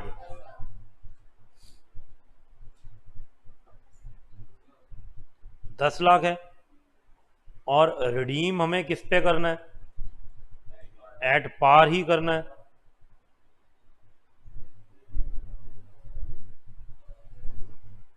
हाँ जी, रिडीम एट पार मतलब 10 लाख रुपए ही चाहिए। और फंडिंग किसके थ्रू होगी? इक्विटी शेयर के थ्रू, जो 10+2 वाला शेयर है। ठीक है जी। तो पहली एंट्री, अभी पहले हम लोग वर्किंग नोट ही बना लेते हैं, आपने उसी में गड़बड़ करी है। Calculation of number of equity share to be issued for redemption of preference share. तो देखो जी, अमाउंट रिक्वायर्ड फॉर रिडम्पशन कितना है? कितना? 10 लाख। और हम ये तो वैसे भी पढ़ चुके हैं कि जो प्रीमियम का पैसा है वो रिडेम्पशन के पर्पस में यूज हो ही नहीं सकता, तो इसलिए मुझे यहाँ क्या लेनी है, फेस वैल्यू ही बस लेनी है, जो कि कितना है, ज्यादा रुपए आएगा तो आता रहे, लेकिन मैं उसको यूज नहीं कर सकता रिडेम्पशन के लिए, वो एक्स्ट्रा मेरा मनी हो जाएगा। तो नंबर ऑफ इक्विटी शेयर्स अभी भी कितने ही होंगे, 10 रुपए के हिसाब से ये हो गए 10 लाख बाय 10, 1 लाख बेटा इज द करेक्ट आंसर होगा, 1 लाख इक्विटी। और ये गलत तो सारी एंट्रीज आगे की गलत ही होने वाली। इसके आगे आप चाहो तो नोट डाल सकते हो, note securities premium amount received on issue of new shares cannot be used for redemption purpose। Redemption के पर्पस में सिक्योरिटी प्रीमियम यूज नहीं हो सकता। ठीक है जी, तो अब एंट्रीज कर दो फटाफट से। पहली एंट्री, पैसा कितना आएगा, बैंक अकाउंट डेबिटेड 1,12,000 रुपए के हिसाब से 12 lakh, to equity share capital, to security premium 2 lakh. और इसके बाद 10% रिडीमेबल, 10% नाम था ना, 10% redeemable preference share capital debit,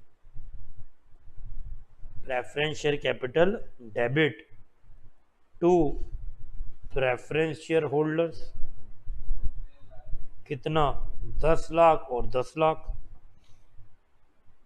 and दूसरी entry, preference share holders debited to bank, कितना, ये भी 10 लाख। तो बेटा ये आपसे एक्सपेक्टेड था कि आप ये करेंगे। क्लियर है?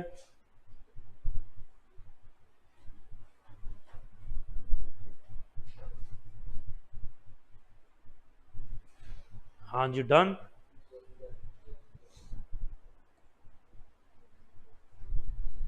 क्वेश्चन नंबर 3 देखो, जी इंडिया लिमिटेड के पास 9,000 10% रिडीमेबल प्रेफरेंस शेयर है, 10 रुपए के fully paid up. Company decide कर रही है कि प्रेफरेंस शेयर को रिडीम करूंगी at par by the issue of sufficient number of equity share of 9 each fully paid up.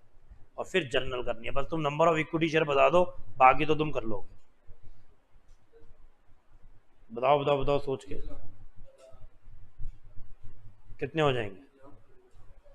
Number of equity share, number of equity share बोल रहा हूँ, ध्यान से सुनना क्वेश्चन। 1 लाख एक आंसर आया मेरे पास, और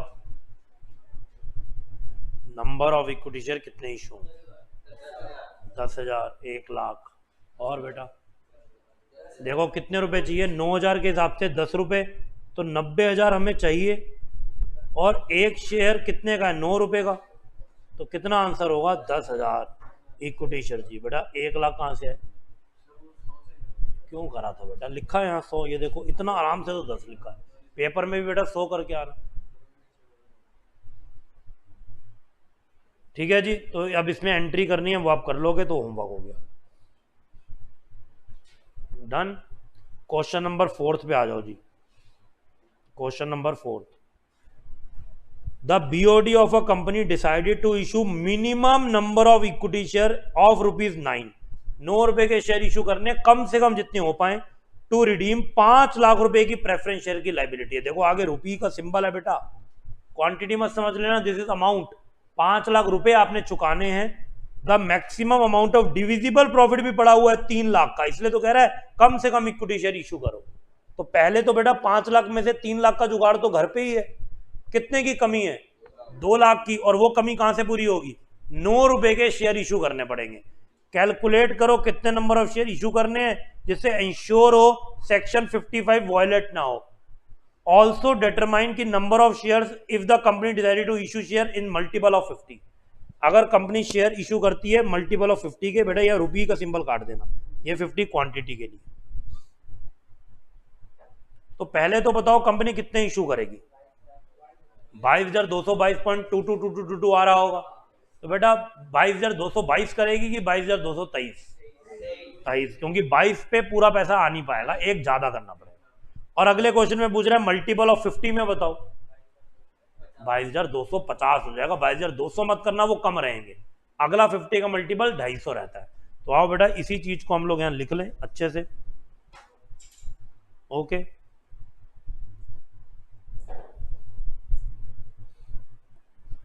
question number 4, calculation of number of equity shares to be issued.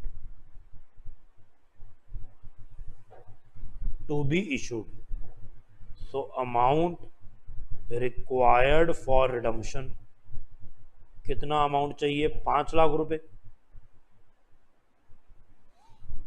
Okay, less करो डिविजिबल प्रॉफिट्स, ये कितने हैं? 3 लाख। फिर proceeds required from issue of equity shares, कितना पैसा चाहिए? 2 लाख रुपए। और वैल्यू ऑफ 1 शेयर कितनी है? 9 रुपए। तो बताओ जी number of equity shares to be issued कितना हो जाता है?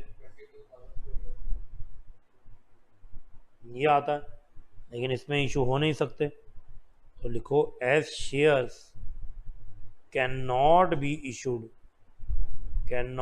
Issued in fraction,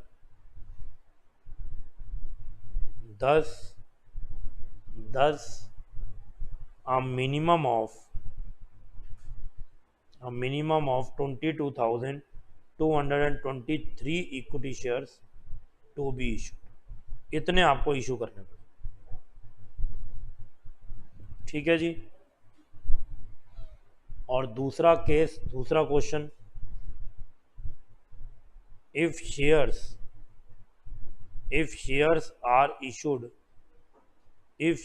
are issued in multiple of 50, if shares are issued in multiples of 50, then next higher multiple of 50, that is 20 to 250 equity shares to be issued।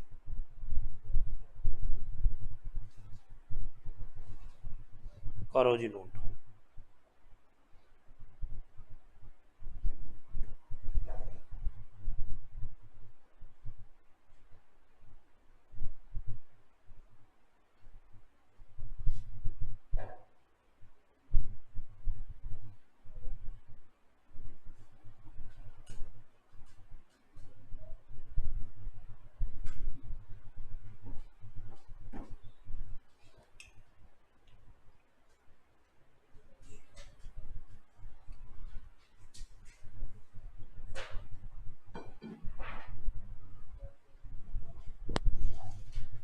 Clear है भाई? यहां तक की बातें सबको आसान लग रहा है कि मुश्किल लग रहा है? हाँ जी, आसान लग रहा है, क्योंकि देख रहे हो बेटा। बहुत आसान लगेगा जब तक देखोगे। मैजिशियन मैजिक करता ना तो लगता है ये तो बड़ा बढ़िया है, हम भी घर जाके करते हैं। वो किट उठा लाते हैं, जो एक गेम सी होती है, किट होती है, घर पे लाते हैं, होता ही नहीं, आधी चीज होते ही नहीं। तो वही बेटा अकाउंट्स है, देखोगे बड़ा बढ़िया लगेगा, करोगे तो समझ में आएगा कि कितना यहां पर कैसा है और घर पे कैसा है। इसलिए करना जरूरी है। एग्जाम हॉल में कोई तुम्हें क्वेश्चन करवाएगा नहीं, वहां तुम्हें खुद ही करना। और यही बेटा गैप है जिसको तुम्हें फिल करना है। अगर तुम फिल कर लेते हो तो कोई दिक्कत ही नहीं है, और नहीं करते तो बेटा दिक्कत बढ़ जाएगी। इसलिए तुम्हें कम से कम यहाँ से 1-1.5 घंटा अकाउंट्स को रेगुलर देना पड़ेगा। नहीं दोगे बेटा बात नहीं बनेगी। अकाउंट तो सबसे आपको खुद ही पता होना चाहिए, इंपॉर्टेंट सब्जेक्ट है। अगर आप सीए में आए, अकाउंट्स को आप ऐसे रीड करके नहीं चल सकते। और पिछले बताओ होमवर्क दिया हुआ कितने दिन होगा, वही नहीं हुआ, और वो ऐड होता जाएगा। अब इसके भी 3-4 क्वेश्चन होमवर्क मिल ही जाएंगे आप। पिछला हुआ नहीं, अगला और हो गया, पीछे चलते रहोगे। और अब तो हमारे पास टाइम ही नहीं बचा हुआ, अप्रैल भी आज स्टार्ट हो गया। अप्रैल और मई के जितनी भी क्लासेस हो पाएंगी, जून में तो पेपर ही हैं आपके।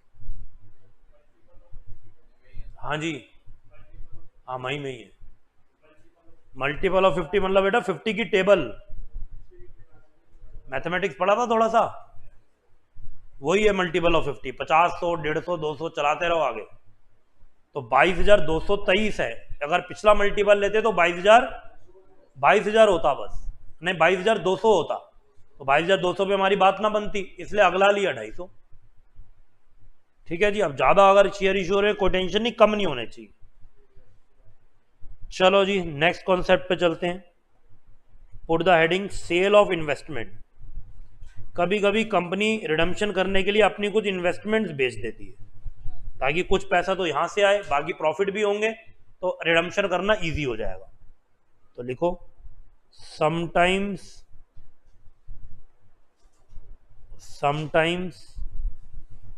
companies in order to redeem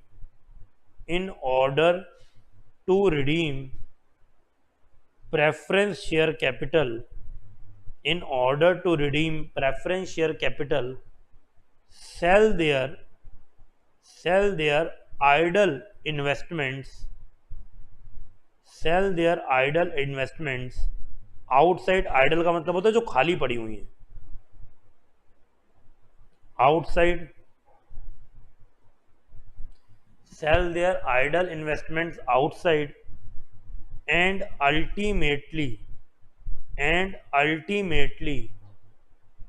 use those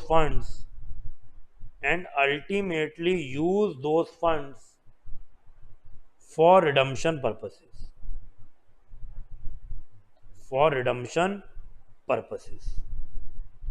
और उन फंड्स को रिडम्पशन के लिए यूज करते हैं। ठीक है जी। also to maintain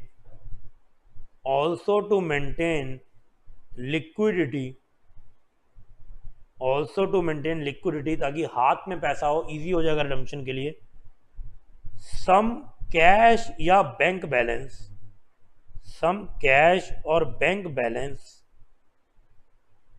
is retained as per the requirement of the company। अब देखो जी हमें रिडम्पशन करना है, लिख लो पहले फिर चर्चा करते हैं इस पे।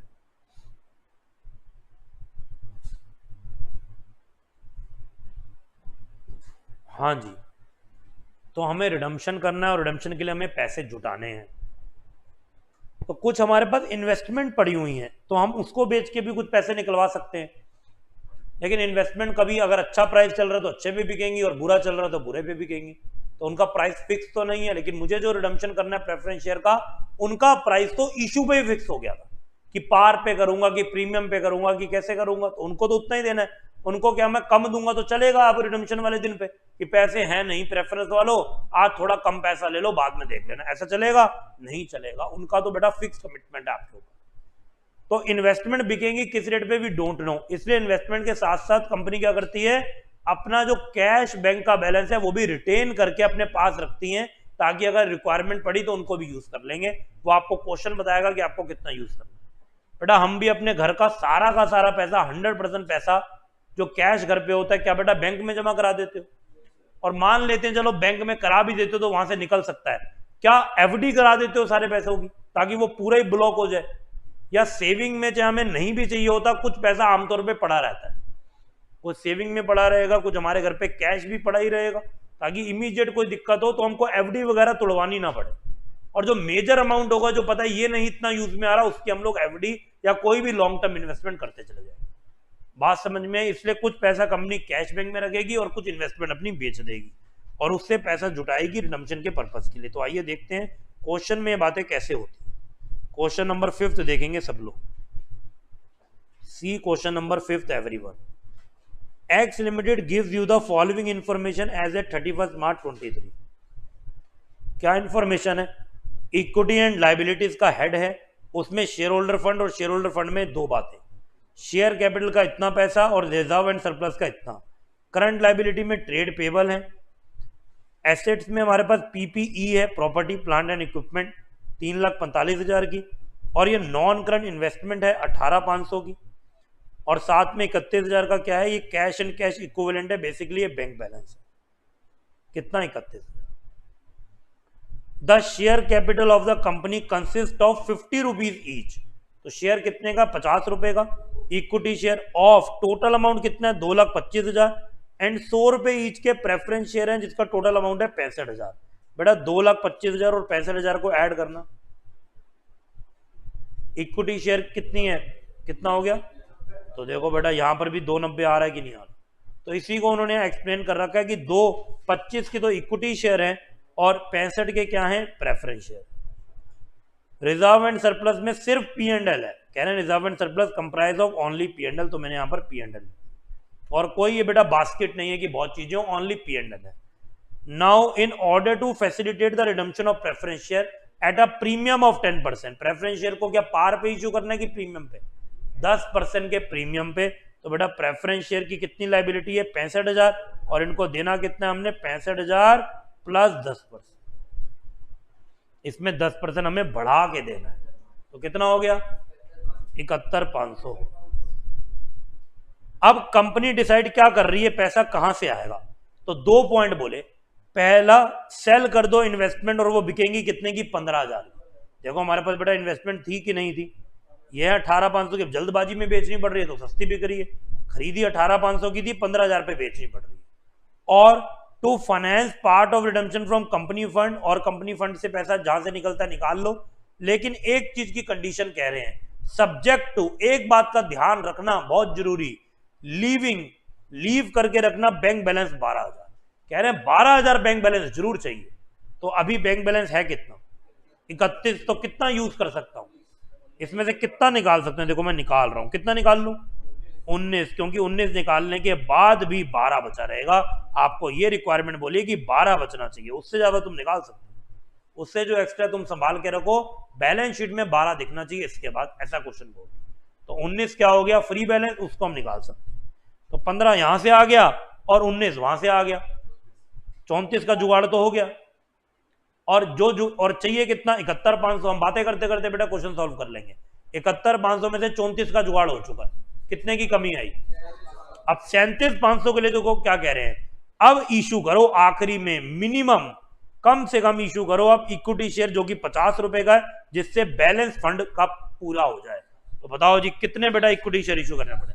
750 इशू करने पड़ेंगे, डिवाइड बाय 50 कर दिया होगा। तो बेटा इतनी चीजें जो हमने क्वेश्चन पढ़ते पढ़ते सीख ली, इसका प्रॉपर वर्किंग नोट बनाएंगे और फिर आपको एंट्री करनी है इंट्रांजेक्शन। समझ में आया बेटा? कुछ भी मुश्किल नहीं।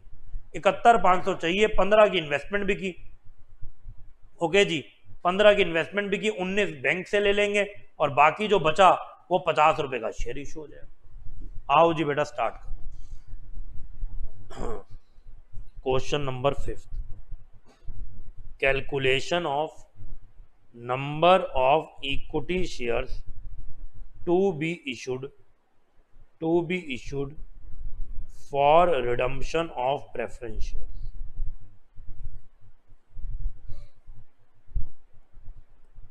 For redemption of preference shares। तो देखो जी, सबसे पहले रिडम्पशन का अमाउंट कितना रिक्वायर्ड है? रिडम्पशन अमाउंट रिक्वायर्ड 65,000 की फेस वैल्यू है और 10% हमने बढ़ा के देना है प्रीमियम पे। कितना हो गया? 71,500 लेस कर दो प्रोसीड्स फ्रॉम इन्वेस्टमेंट, इन्वेस्टमेंट बेच के कितना पैसा आया? 15,000। तो कितना आ गया टोटल? 56,500। माइनस करो bank balance to be used. कितना बैंक बैलेंस यूज कर सकते हैं? 31 में कह रहे हैं 12 तो पड़ा रहने दो, तो जो यूज हो सकता है वो कितना है? 19। ठीक है जी, 19,000। अब इतना फंड हम लोग फ्रेश इशू से रेज करेंगे, fund required from fresh issue 37,500। और बेटा वैल्यू ऑफ फ्रेश इशू की कितनी है, वैल्यू पर शेयर 50 रुपये। तो बताओ जी नंबर ऑफ इक्विटी शेयर्स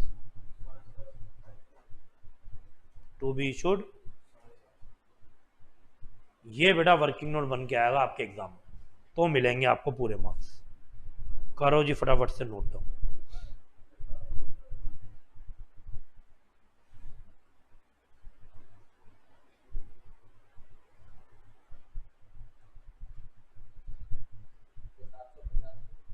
अच्छा 750 है, करो जी बेटा नोट डाउन।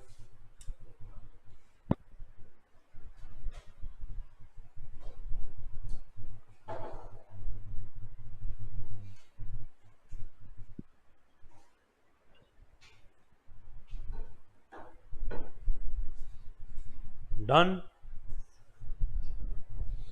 चलें बेटा आगे, आओ जी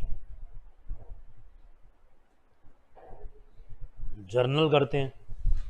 तो सबसे पहले क्या किया था कंपनी ने, इन्वेस्टमेंट बेच डाले थे 15,000 के, जबकि वो थे कितने के, 18,500 की चीज 15,000 में बेच दी, प्रॉफिट हुआ कि लॉस हुआ, एंट्री करो जी, बैंक अकाउंट डेबिटेड 15,000, P&L मतलब लॉस ऑन सेल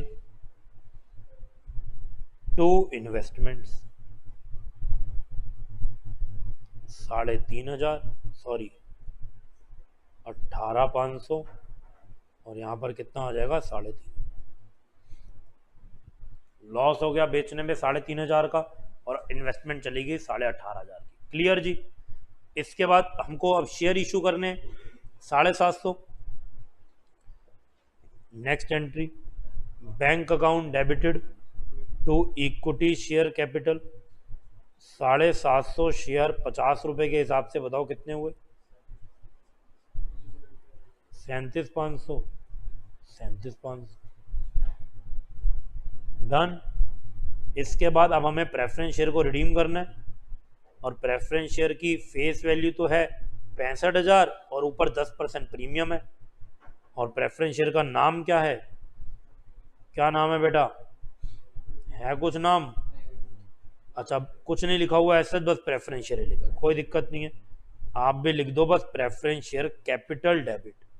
कैपिटल के तो 65,000, लेकिन पार पे नहीं कर रहे रिडीम, प्रीमियम पे कर रहे हैं, तो लिखो premium on redemption of preference share debit 6500 ये भी, और ये टोटल पैसा हमें देना है प्रेफरेंस शेयर होल्डर्स को। तो टू प्रेफरेंस शेयर होल्डर्स कितना, 71,500, 71,500।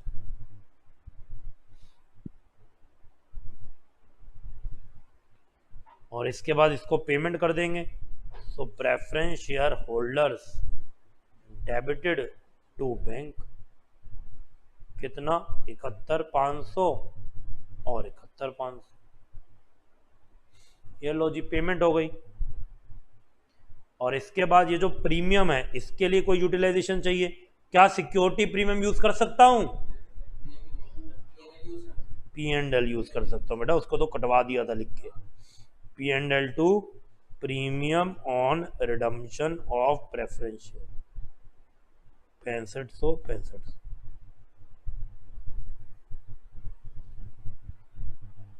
अब इसके बाद ना आपको एक काम और करना है जो अभी तक मैंने आपको बताया नहीं है, अभी बता दूंगा, पहले यहां तक का नोट डाउन कर लो। एक काम लास्ट में आपको और भी करना होता है,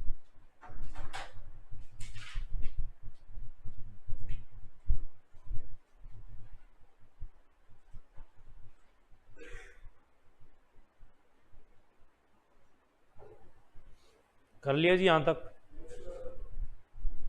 तो देखो जी जहां तक आपका पॉसिबल होता है वहां तक तो आप इक्विटी शेयर से इशू कर लेते हो, फंडिंग करा लेते हो, और जो नहीं पॉसिबल होता हम क्या करते हैं, हमने पढ़ा, हम अपने अनडिस्ट्रीब्यूटेड प्रॉफिट यूज करते हैं, अलग अलग रिजर्व। तो वो रिजर्व जब हम लोग यूज करते हैं ना, तो वो जो भी रिजर्व होते हैं हमको पहले वो CRR में डालने पड़ते हैं।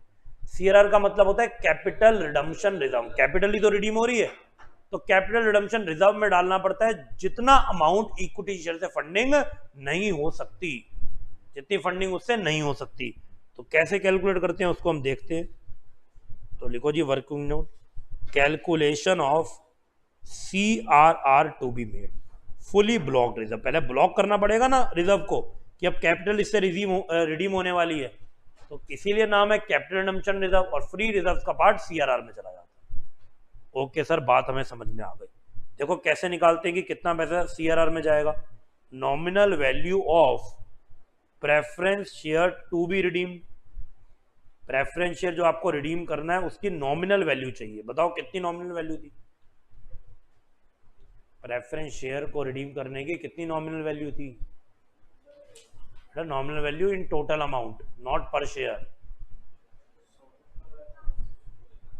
पर शेयर नहीं, टोटल अमाउंट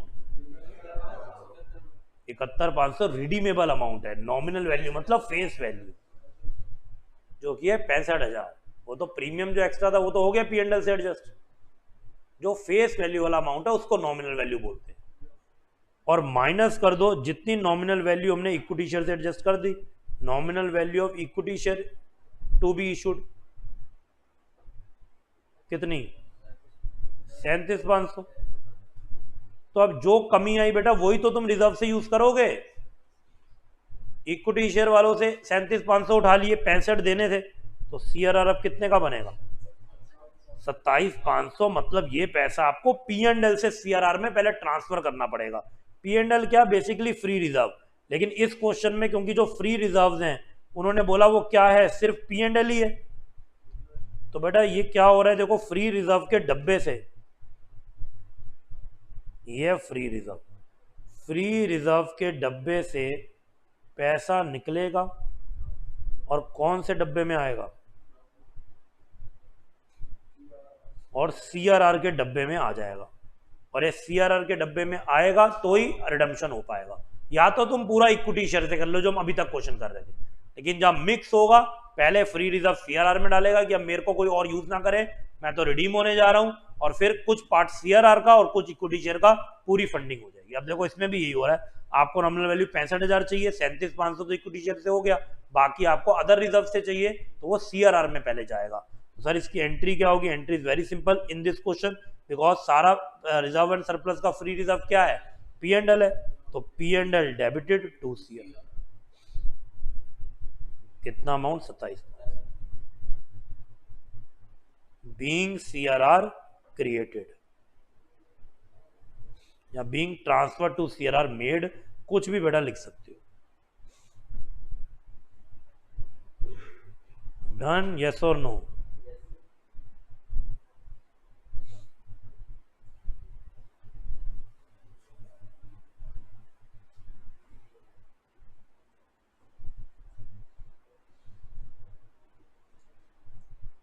क्लियर है? यस और नो? चलो जी आगे चलते हैं।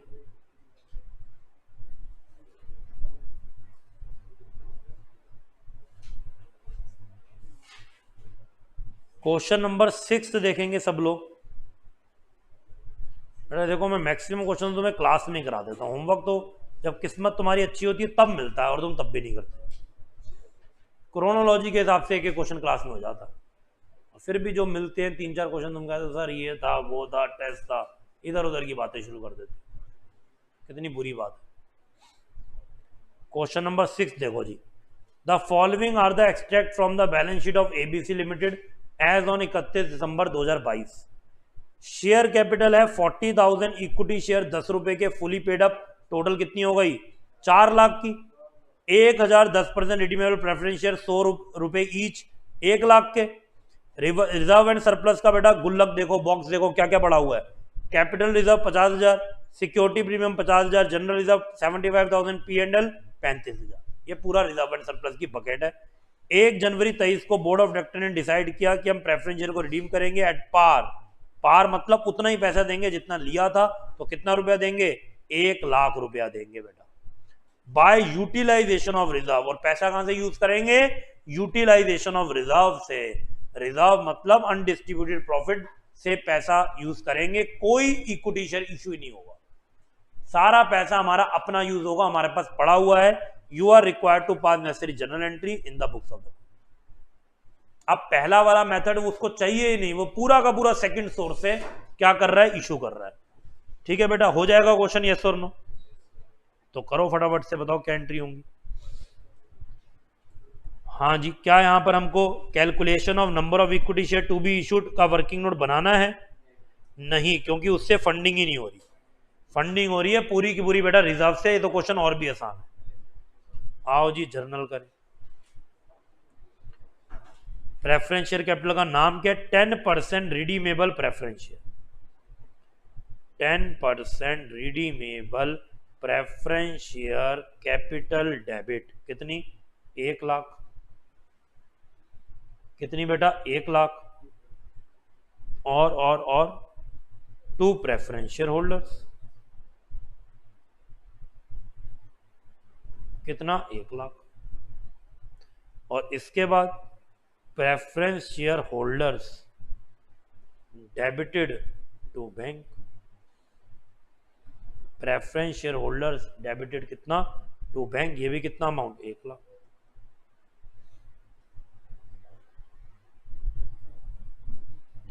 लेकिन हमें एक चीज तो निकालनी पड़ेगी सर, क्या सीआरआर में कितना पैसा जाएगा? Calculation of amount to be transferred to CRR.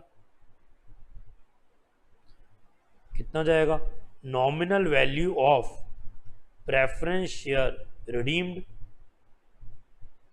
Less nominal value of equity shares issued.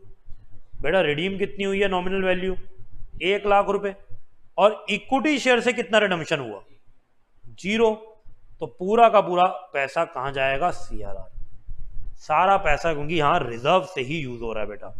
ये तो मैं नहीं भी बनाता तो हमें पता था, लेकिन बनाना जरूरी है बेटा, मार्क्स इसी से मिलेंगे। अब सीआरआर में डालो पैसे फ्री रिजर्व से के।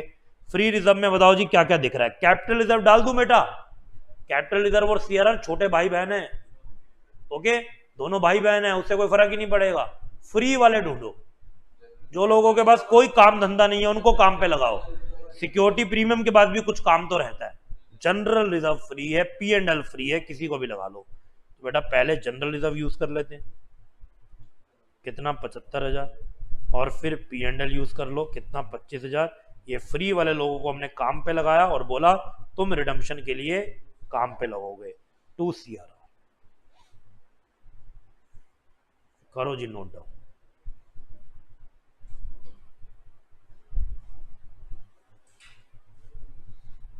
करो करो करो करो करो।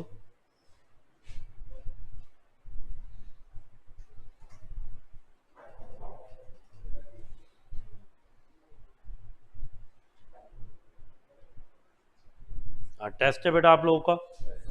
किसका टेस्ट है? लॉ और इको का टेस्ट है। इको का तो वही ABCD, और लॉ का लिखना पड़ेगा। इको में तो ABCD चलता है।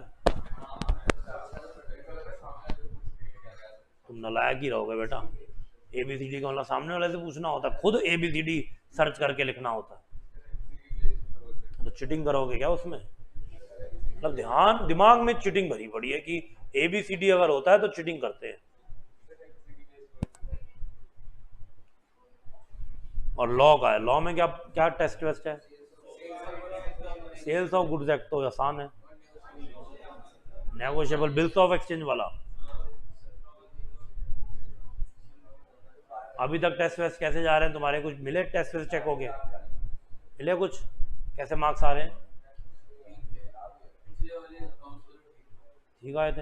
हाँ जी, बाकी लोग बेटा टेस्ट सब दे रहे नहीं दे रहे? कैसे मार्क्स आए पिछले टेस्ट में? बिलो अबव 75% वाले कौन है? पिछले टेस्ट में अबव 75% ही बोला है मैंने बेटा, 90 नहीं बोला। खाली 2 ही बच्चे। Very bad. 60 से 75% कितनों ने स्कोर किया? स्कोर किया 50 से 60%। बस बेटा इतना ही। ये क्या बात होती है? क्यों नहीं देगा? तो एक में तो 50 से 60 ही आया ना। हाँ जी बेटा, आप लोग के 50 से कम वाले बेटा, बाकियों के किसी में भी हाथ नहीं खड़े हो रहे बेटा। टेस्ट दे रहे हो नहीं दे रहे? पीछे देख रहे हो? आप ही से बात कर रहा हूं, टेस्ट ही नहीं दे रहे क्या? अभी स्टार्ट किए, पिछले टेस्ट में नहीं थे आप? अच्छा, 50 से कम वाले कौन है, जरा शक्ल तो दिखा दो। हाँ बेटा, आपके पीछे 50+ आ रहे हैं। हाँ बेटा, आपके टेस्ट ही नहीं दे रहे, क्यों बेटा? सैटरडे वाले से दिए अभी मिला नहीं होगा। मैं तो सबसे पूछना था, छुप के बैठ रहे थे। हाँ बेटा, 50 से ऊपर कम आ रहे हैं। आपसे भी पूछ रहा हूँ बेटा, बोलो। 60 से 70 के बीच में आ रहे हैं। हाँ बेटा, आपके दे ही नहीं रहे, क्यों बेटा? बेटा बड़े अच्छे अच्छे बहाने लाते हो, घर गया था, बाहर गया था। ऑनलाइन 2 टेस्ट कौन मना करता है? मैं तो अभी अकाउंट्स की कर रहा हूं। जो बेटा टेस्ट नहीं देगा उसके पास होने की कोई गारंटी नहीं है, बाकी तुम्हारी मर्जी है। हम लोग टेस्ट बनाते हैं, एक एक चीज उसमें कवर करते हैं, तुम टेस्ट ही नहीं देते। क्वेश्चन नंबर 8 पे आ जाओ जी फटाफट से। Come to question number 8 everyone. The capital structure of a company consist of 20,000 equity share of 10 each fully paid up and 1,008% redeemable preference share of 100 each fully paid up. तो बेटा equity share capital कितनी हो गई? 20,000 share 10 रुपए के। Question number 8। हाँ जी, equity share capital कितनी हो गई? 2 लाख की। और प्रेफरेंस शेयर कैपिटल कितने की हो गई? 1000 प्रेफरेंस शेयर हैं 100 रुपए के, तो टोटल कैपिटल स्ट्रक्चर हो गया 3 लाख का। Undistributed reserve surplus stood as, इसमें क्या क्या है? जनरल रिजर्व 80,000 का, P&L 20,000 का, सब कुछ लिखते जाते हैं बेटा। रिजर्व एंड सरप्लस की बास्केट में क्या है? General reserve 80,000, P&L 20,000, investment allowance reserve out of which कह रहे हैं 5,000 जो कि not free for distribution as dividend है, टोटल 10,000। तो क्या कह रहे हैं? Investment allowance reserve out of which, जिसमें से 5,000 रुपए वो डिस्ट्रीब्यूट आप कर ही नहीं सकते, वो ब्लॉक्ड है। वैसे टोटल कितना है? 10,000। ठीक है जी, तो 10,000 है इन्वेस्टमेंट अलाउंस रिजर्व। और अगर मैं इसकी 2 कैटेगरी बना दूं, फ्री कितना है? 5,000, और ब्लॉक्ड भी कितना है? वो भी 5,000। ये लिखा ना, जिसमें से 5,000 नॉट फ्री फॉर डिस्ट्रीब्यूशन मतलब ब्लॉक, बाकी इसका मतलब फ्री। सिक्योरिटी प्रीमियम है 2,000 का, बहुत ही बढ़िया। कैश एट बैंक है 98,000, बहुत बढ़िया।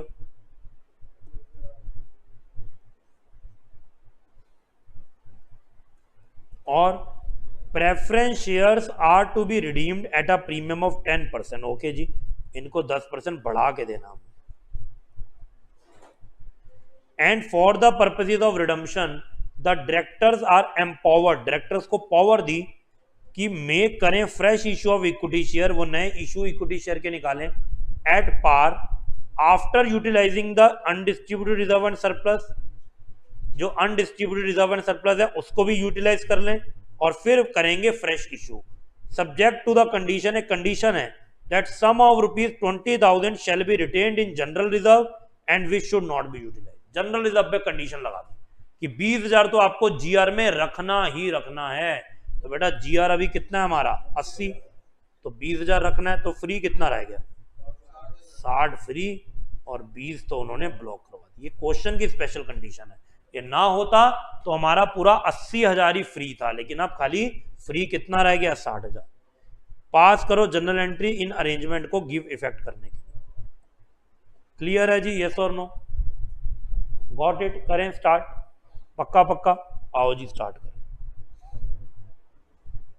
स्टार्ट करते हैं। सबसे पहले लिखो again calculation of number of equity shares to be issued for redemption of preference share. बताओ बेटा, यहां पर जो फंडिंग है वो फर्स्ट पॉइंट के हिसाब से हो रही है, सेकंड पॉइंट के हिसाब से, या थर्ड के?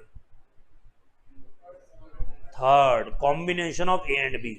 इक्विटी शेयर से भी पैसा उठाना है और रिजर्व से भी, अनडिस्ट्रीब्यूटेड प्रॉफिट से भी पैसा उठाना है। तो पहले तो देखो जी, पैसा चाहिए कितना, फेस वैल्यू की बात करेंगे। Face value to be redeemed 1 lakh. 1 lakh less करो प्रॉफिट्स फ्रीली अवेलेबल। आपको कितने प्रॉफिट इस रिडम्पशन के पर्पस के लिए फ्रीली अलाउड हैं या अवेलेबल हैं? हाँ जी बेटा, कौन कौन से हम प्रॉफिट को उठा सकते हैं? जनरल रिजर्व है 80,000, लेकिन ब्लॉक कितना हो गया? 80 माइनस 20 कितना यूज होगा? 60,000। उसके बाद इन्वेस्टमेंट अलाउंस रिजर्व 5,000 तो नॉट फ्री फॉर डिस्ट्रीब्यूशन है, टोटल 10 है, तो कितना फ्री है?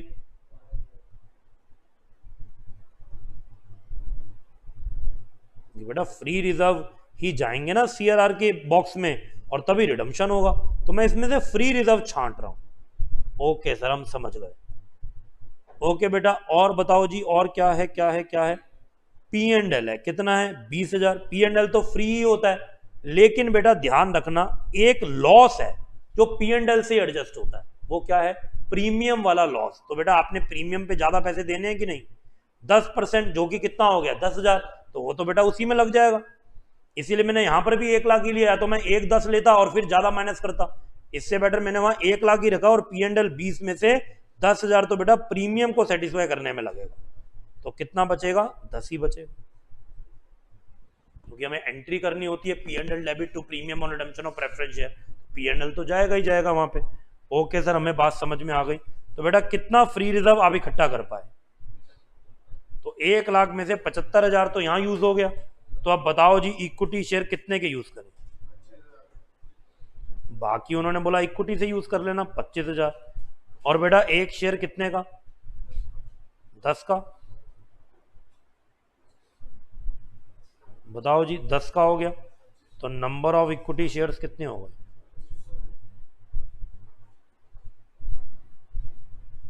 2500 शेयर। तो ये वर्किंग नोट बेटा पहले बनेगा, तब आगे की चीजें ठीक होंगी। और सर ये जो सारे फ्री रिजर्व हमने निकाले हैं, ये अल्टीमेटली कहां जाएंगे बेटा? सीआरआर की गुल्लक में जाएंगे। डन। आप देखो इसको ना चेक भी कर सकते हो। सर कैसे? आओ हम पहले ही वर्किंग नोट बना लेते हैं, दूसरा वाला भी। Calculation of amount to be transferred to CRR. क्या बताया था कैसे कैलकुलेट होता है? Nominal value of preference share redeemed. हाँ जी, प्रेफरेंस शेयर की बेटा नॉमिनल वैल्यू कितनी है जो रिडीम हो रहा है? 1 लाख है।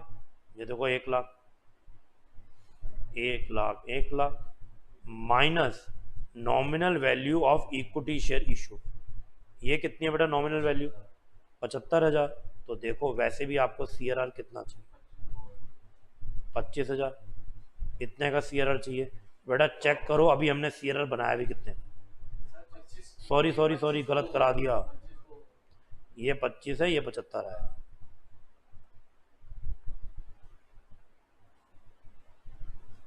ठीक है जी, 75,000। यहाँ पर भी देखो सीआरआर के रिजर्व के लिए कितना बन रहा है? ये भी बेटा 75,000 बन रहा है। तो आपके फ्री रिजर्व जो हमने बनाए, ये क्या है? ये है फ्री रिजर्व। इसमें क्या क्या था? जीआर, आईएआर और पीएल।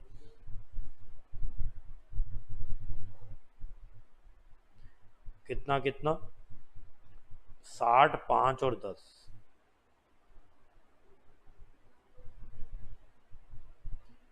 टोटल 75,000। ये उठ के पहले कहाँ जाएगा? इसी को तो ब्लॉक करना है, सीआरआर बन जाएगा,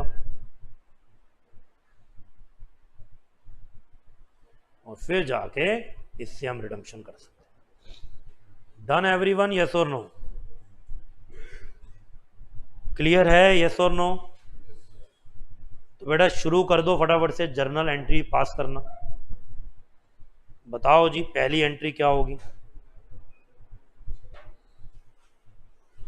bank account debited to equity share capital. कितना पैसा आएगा बैंक में? बताओ जी। 2500 शेयर इशू कर रहे हो तो 2500 into 10, 25,000। Bank account debit to equity share capital कितना? 25,000। उसके बाद 8% redeemable, 8% redeemable preference share capital, preference share capital debited. हाँ बेटा कहाँ क्या देख रहे हो बेटा नीचे? बता दो, फोन चल रहा है? क्या जरूरी है बेटा फोन में? इधर ध्यान दे दो बेटा, मुझे भी फोन आ रहे हैं, मुझे पता, आने दो, मैं तो नहीं देख रहा। 8% redeemable preference share capital 1 lakh. इनको प्रीमियम पे हमने रिडीम करना है तो premium on redemption of preference share 10% premium है जो कि हो गया 10,000।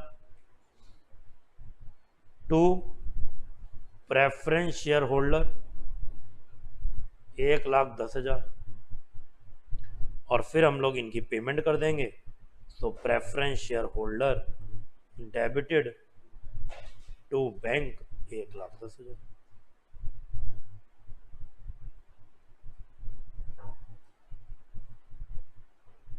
और ये जो पी एंड एल है इसको यूज करना पड़ेगा। P and L two premium on redemption of preference share 10,000, 10,000। इसीलिए हमने पी एंड एल कम लिया था क्योंकि इसमें लगना था। और बेटा सीआरआर में आपको डालना पड़ेगा पैसा। देखो सारी कैलकुलेशन आपके पास है, हमने तो डब्बा ही बना दिया। जीआर का 60, आईईआर का 5 और पी एंड एल का 10। तो जीआर डेबिटेड कितना? 60,000। पी एंड एल डेबिटेड कितना? 10,000। और इन्वेस्टमेंट अलाउंस रिजर्व डेबिटेड कितना?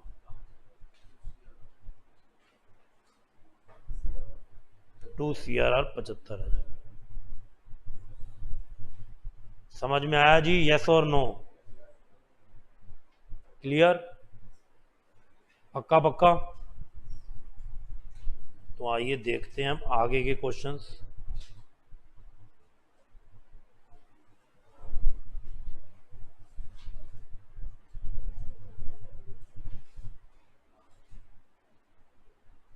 यही बचा।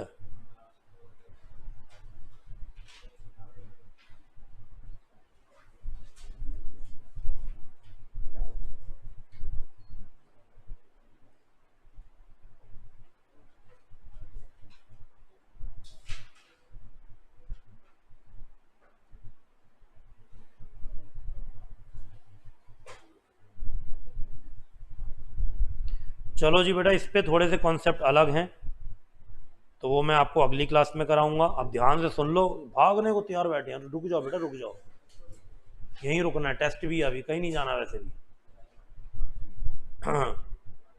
अभी मैं तुम्हारे होमवर्क देखने आ रहा हूँ इसलिए रुकने को कह रहा हूँ।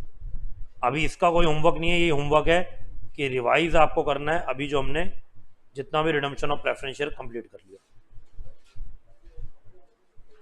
आज मैं आपको रिडम्पशन का कोई होमवर्क दे नहीं रहा, बाकी टेस्ट तो आपके चल ही रही हैं साथ साथ, यही क्वेश्चन को रिवाइज करना। हाँ जी, नहीं जी वो दोनों अलग हैं, वो मैं ही कराऊंगा।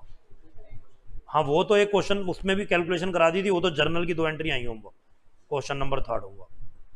ठीक है जी, तो बेटा ये कर लेना अच्छे से, टेस्ट के लिए अटेंडेंस दो, मिस मत करो, बहुत इंपॉर्टेंट है। और मैं तुम्हारे होमवर्क देखने आ रहा हूँ।